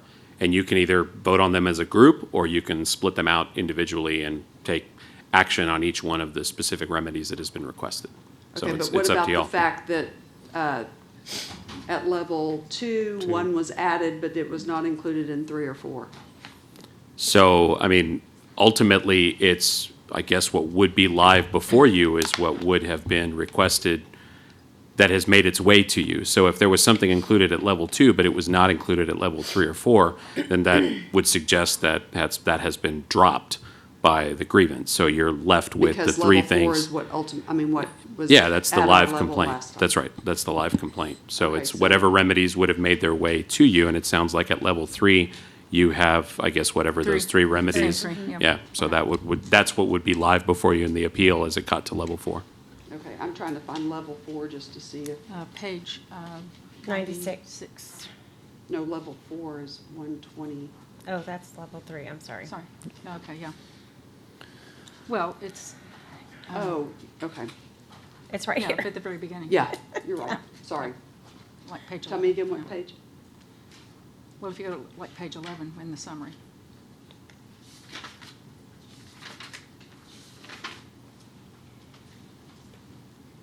Yeah, okay. So it's just those 3. Yeah. You're on page 96. 96 is level 3, Page yeah. 11. 11, oh. Okay. So does anybody else have any other comments? So I do think, though, to answer your question, Mr. Byer, there can be remedies, not remedies, action Actions, Yeah. for each remedy. Well, and I think mainly just want to make sure, I keep going back to number 3, that I don't want to do anything that then is going to violate our, our charge from the education code by, if everything had to get lumped in together. So that's why I wanted to try to clarify that. Well, because basically 2 has been done because shack meetings are open. Right. And I don't know that I want to require shack members to speak to the public. I think that's up to the individual shack member if they want to have I don't know that that's under my authority or our authority as a board member to require But that. does that mean, that meeting's open to the public and members to speak to the public, they are supposed to represent? Does that mean that it's the same setup that we have when public, we open up to public comment? Is that what that's asking for as well? Since that meeting is open to the public, is that remedy saying that there should be public comment during that meeting? Or does it mean what you're saying, that, if someone comes up to individual shack member, should they not be allowed to speak or be allowed to speak to that particular person? My interpretation is that it could be both of those things, actually. I mean, but that's initially what I kind of thought it was requesting if it was an open meeting. Okay. But I don't know.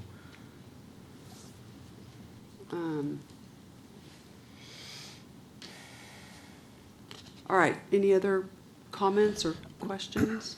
One not last questions, sorry. No, not Comments? question. Comments. I think one last thing in trying to, look at. We've kind of talked about number 2 and 3 remedies. Looking at number 1 about halting the use of the curriculum immediately, and going through the efforts that Mrs. H has provided. The grievant, not Mrs. H. You're representing the grievant. The side-by-side comparison, and I want to say that, although I appreciate the effort going through that, I don't know that I can find compelling reason that we have absolutely violated the law, and so I think there's room for interpretation of some of these things when you get down to it. And I know there's the words that are must and shall, but I think there's additional language mixed into some of this that leaves some gray area, at least to me. And if I've got if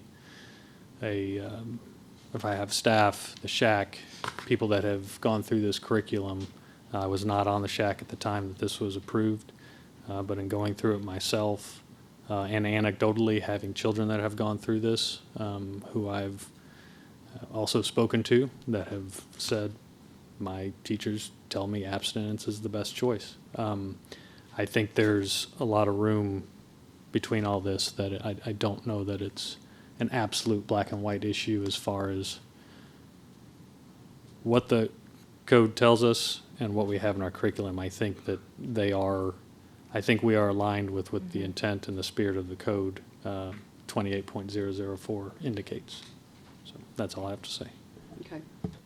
Well, and the other thing we have to remember is a few months ago, we passed a resolution to have SHAC review the curriculum again. I mean, I know they're going through that. Yeah.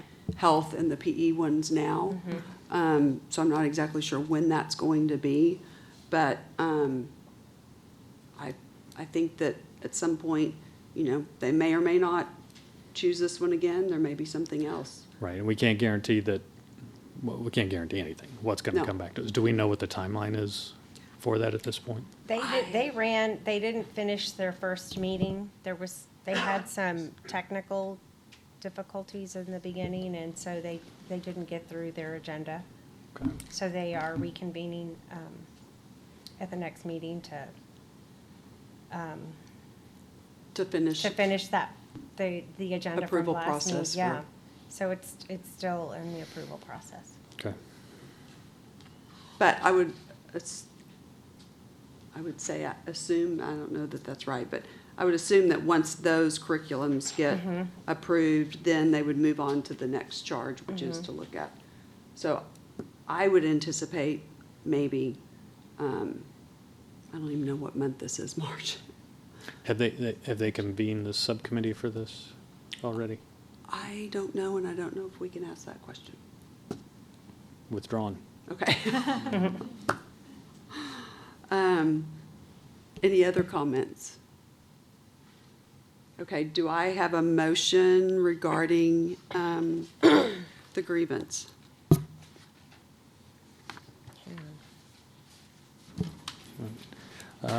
Madam President, I move to deny remedy 1 of the grievance. Okay. Do I have a second for that? Second? All those in favor say aye. Aye. Opposed? Okay, that motion carries. I move to approve remedy 2 with the exception of requiring members to speak to the public other than in their role during the meeting if they are speaking in the general meeting itself. Okay. Do I have a second? Second. All those in favor say aye. Aye. Opposed? That motion carries. And lastly, I move to approve remedy number 3, requiring board members to review the entire curriculum before replacing it with anything new to NEISD. Okay, do I have a second? Second? Thank you, Ms. Winkley. All those in favor say aye. Aye. Opposed? The motion carries. So the grievance hearing is now concluded, and the time is 9:12. Thank you all for being here. Thank you. Thank you.